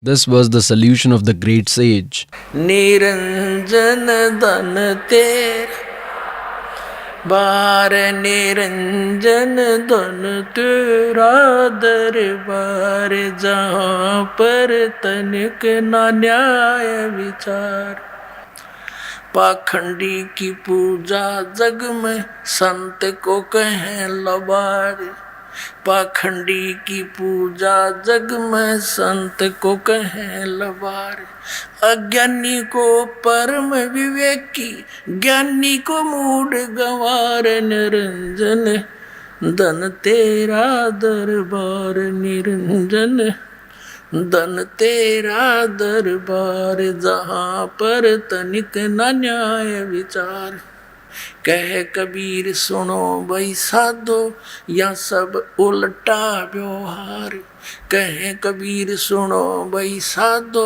या सब उल्टा व्यवहार सच्चों को तो ये झूठा बतावें इन झूठों का एतबार निरंजन धन तेरा दरबार निरंजन धन तेरा दरबार जहाँ पर तनिक न न्याय विचार. God used to say, look, everyone has believed these liars and call me a liar who is true. In jhooton ka etbar niranjan dhan tera tarbar. Past souls, today's episode has been important for you. Past souls, imagine sufferings. A child studies in class, at home, on tuition, in school. Also, he does work, then he becomes capable. Here today, more time has been taken by this servant. because this time does not come again and again. One, this concept is clear in front of you that with 3 mantras the creature will attain salvation, and the first mantras, the first aid will clear you till here, and further at Trikuti we will give the earnings of Om mantra to this Brahm. He says, Sarv dharman paritaj mam. Of my level, whatever are your devotional earnings from Om mantra, sacrifices, etc., leave it to me. Then Ekam Saranam Vraj, because we kept enjoying results in heaven and great heaven of Om mantra and sacrifices, now we will not utilize our earnings, we will hand over to him and get our account cleared. Then he says, I will relieve you from all sins. Based on sins we became donkey gods and we kept wasting good deeds in this heaven, his hotels. With God's knowledge we will give him his debt and release ourselves. Then the second mantra is Tat mantra, and that is the rent to cross these 700 quadrillion universes of this Parabrahm, means Akshar Purusha's region, his account we will do there. At the 11th door, by giving him taking clearance ticket, and then the third mantra, which is Sarnam, that will take us to Sachakhand Satlok. Pious souls, these Acharya and Shankaracharya and our religious leaders say Sri Krishna Ji is telling about himself, there is no other God, no, there is no one else. It has been 5500 years to this Srimad Bhagavad Gita and Puranas and Vedas that they were written. They do not know ABC about them. Acharya means a teacher, and a teacher is an instructor who is well aware of the syllabus, who is the master. And one who does not know ABC, how can he be a teacher, Acharya? They have drowned the whole country, Hindu society, by making them ghosts. Then they get their worship done. By carrying shrads, these people get their living. Pious souls, this concept is clear that in Srimad Bhagavad Gita, chapter number 18, verse 62, 66, the knowledge giver of Gita is Brahm, this is Akshar Purush. He tells to go in the refuge of someone else, that Paramakshar Brahm. Who is that Paramakshar Brahm? This servant will tell. He is Kabir Sahib. He lived in the form of a weaver in Kashi. He had come there. We had closed his history by calling him a poet. He is Paramakshar Brahm. He had given that knowledge 600 years ago, which exists in our holy scriptures today. These our Acharyas, Shankaracharya say about Sri Shivji, Sri Vishnuji, that they are unborn, immortal, they do not have mother, father. In Puranas, in their history, it is written that they have mother and father, they take birth and die, and they call them God. In Shiv Puran, it is written, you, Brahma and Vishnu are not gods, you have considered yourself God. Pious souls, the episode which was going on was that our religious leaders, Shankaracharyas, Acharyas, from Satyug till today, these Brahmans, means great sages and rishis, do not have spiritual knowledge. They tell that Vishnuji, Shankarji, Brahmaji are gods. They tell them lords. These are not gods. This is evident in Puranas. I will clear the concept. This is Pious Shiv Mahapuran. Pious souls, once Sri Brahmaji and Sri Vishnuji fought. On what reason did the fight take place? Brahmaji says to Vishnuji that I am your father, I am your creator. Vishnuji says that I am your father, I am your creator. On this, they both fought. To finish their fight, their father, this Brahm, Kshar Purush, stood a pillar in between them, a ling, huge pillar, radiant. They stopped fighting and started finding its end. Then Kal appeared there in Shivji's form. This is how he deceives. He has taken a vow that I will never appear in my original Kal form in front of anyone. What is his Kal form? Gita Ji chapter number 11 verse 47-48, he says, Arjun, see, this is my Kal form, huge form, and it cannot be attained neither with the methods mentioned in Vedas, nor by jap, tap, nor by sacrifices.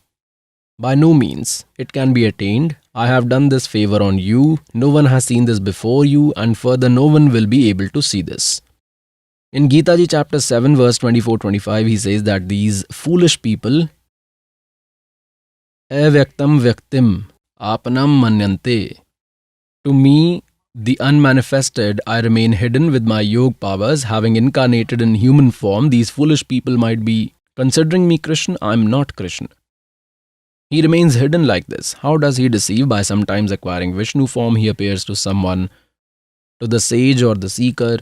Then the seeker glorifies Vishnuji that you are omnipotent. During meditation, I had your vision. You have kept yourself hidden. Like this, if any seeker is worshipping Brahmaji, then he appears to him in Brahma form. He says Brahmaji is almighty. He has kept himself hidden, and he appears to some in God Shankar's form. Then they say God Shankar is supreme. In this way, this confusion has been created by this Kal God, and based on this, Sri Brahmaji, Sri Vishnuji had a confusion that I am the sustainer. Brahmaji says that I am the creator. Vishnuji believes you have originated from my navel.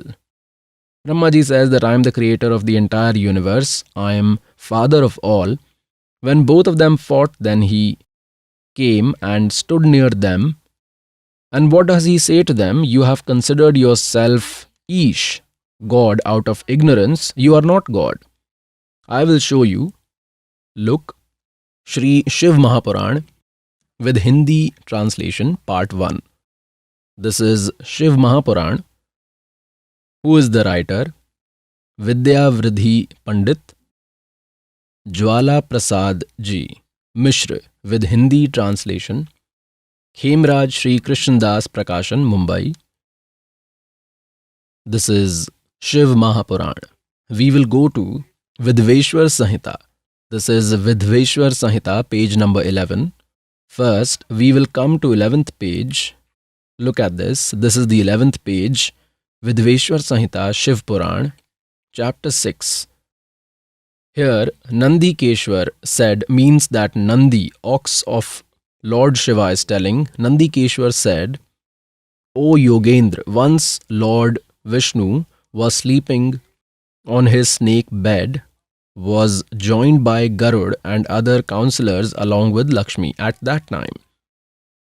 The superior amongst the sages, Brahmaji, came there on his wish.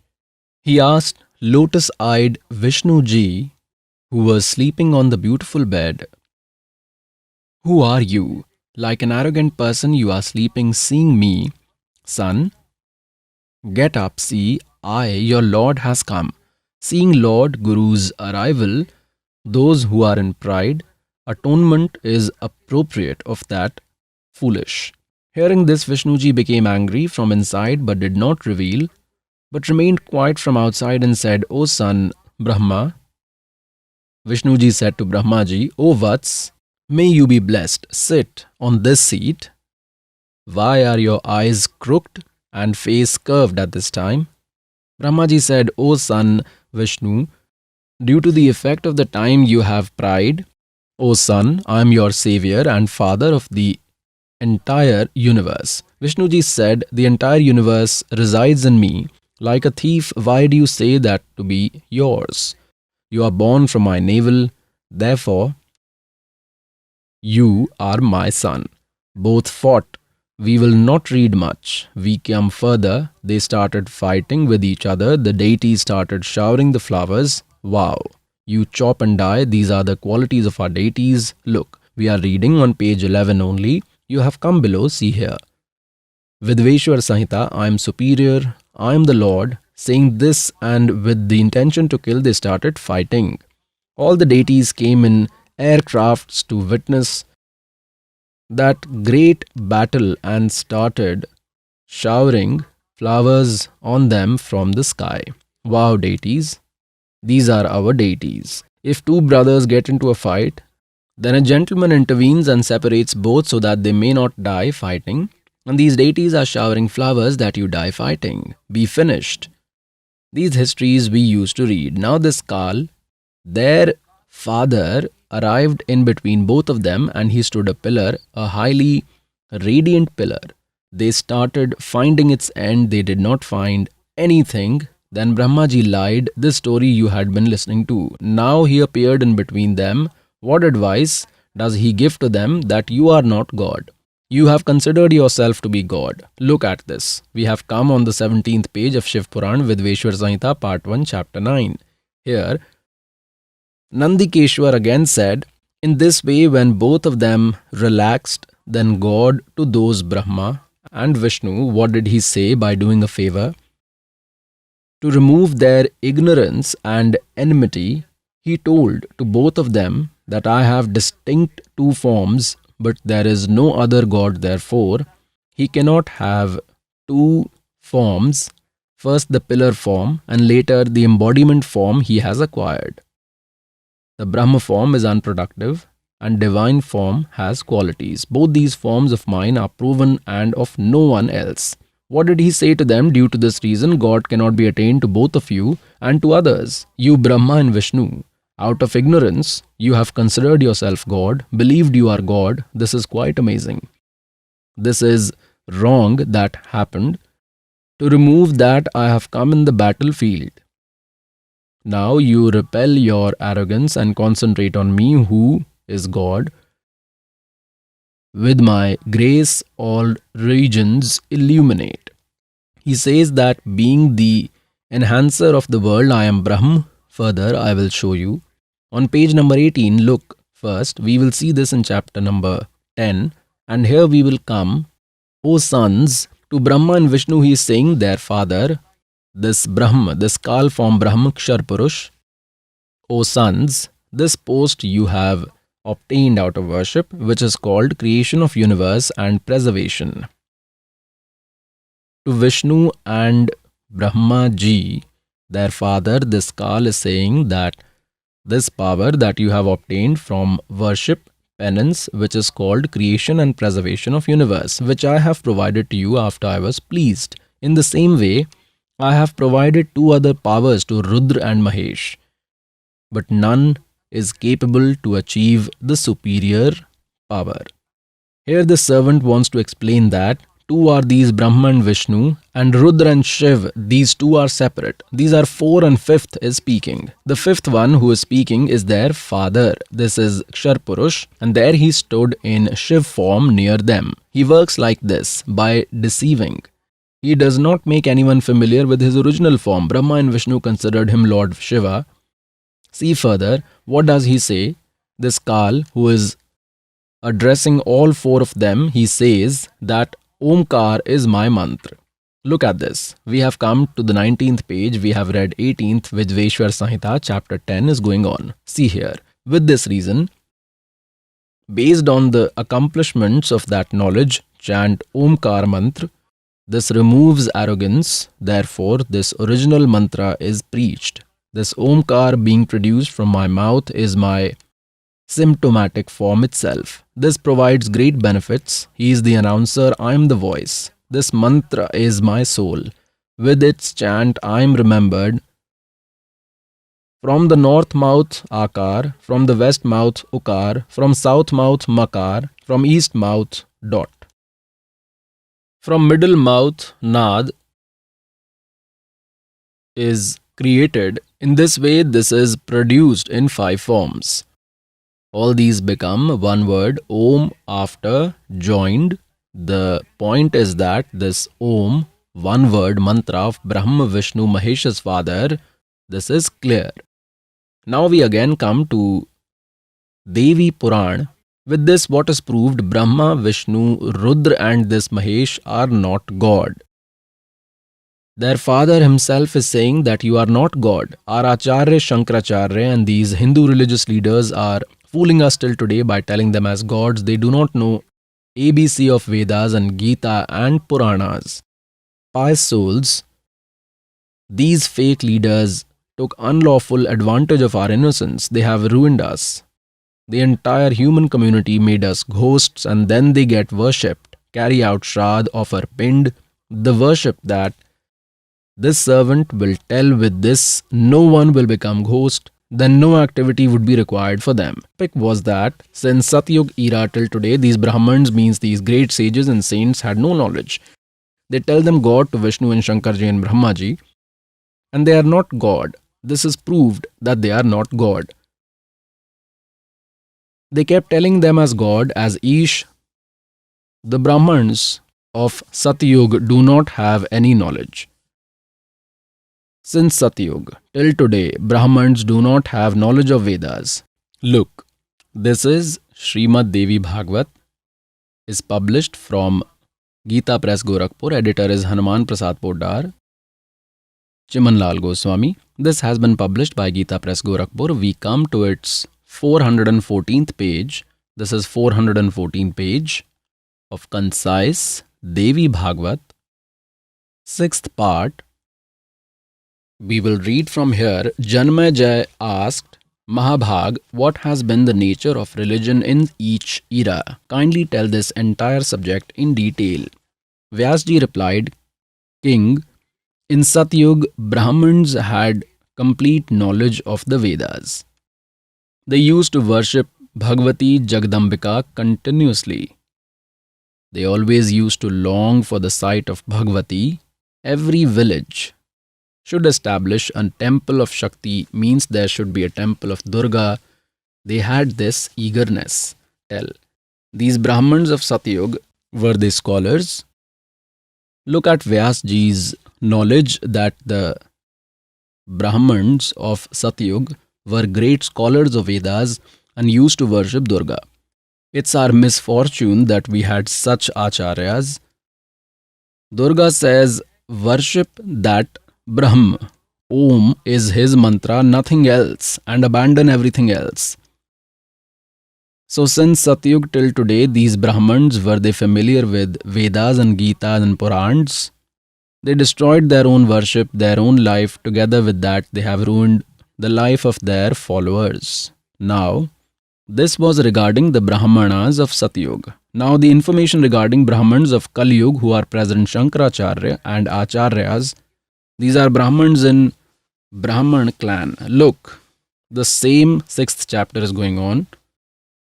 We are reading on page 414. This we have read. Now we have come here. Vyasji is saying that similar religious situation was in Treta era, but some deterioration happened. The situation was in Satyug. That deteriorated further in Dwapar. King, in those ancient times, those who were considered to be demons are believed to be the Brahmins in Kali. Kali means Kali Yuga. In Kali Yuga, they are believed to be Brahmins because present Brahmins are eager for hypocrisy, to cheat others, to lie, and avoiding Vedic rituals has become the nature of Kali Yugi Brahmanas. Pious souls, this is the history of our Hindu religion's leaders and the spiritual knowledge provided by them. These Acharya and Shankaracharya and our religious gurus do not know ABC of what our scriptures tell and what folklore do they choose to tell us. What do they say? That creature is God. Atma Brahma, soul is God. And on the other hand, they say that worship Sri Krishna, Sri Vishnu Ji and Sri Shankar gods. On the other side, they worship goddess and they call them God. Regarding them, it is written, they are not God, whom they claim to be God, and told us to worship them.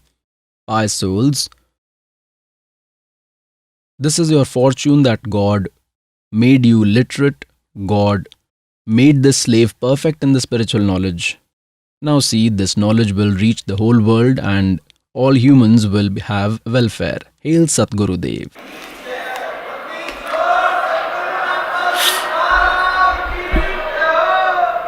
Niranjan धन तेरा बार निरंजन धन तेरा दरबार जहाँ पर तनिक ना न्याय विचार कह कबीर सुनो भाई साधो या सब उल्टा व्यवहार। कह कबीर सुनो भाई साधो या सब उल्टा व्यवहार। सच्चों को तो ये झूठा बतावे, इन झूठों का एतबार निरंजन। धन तेरा दरबार निरंजन, धन तेरा दरबार जहाँ पर तनिक न न्याय विचार। God used to say, look, everyone has believed these liars and they tell me, a liar who is true, in झूठों का एतबार निरंजन धन तेरा दरबार.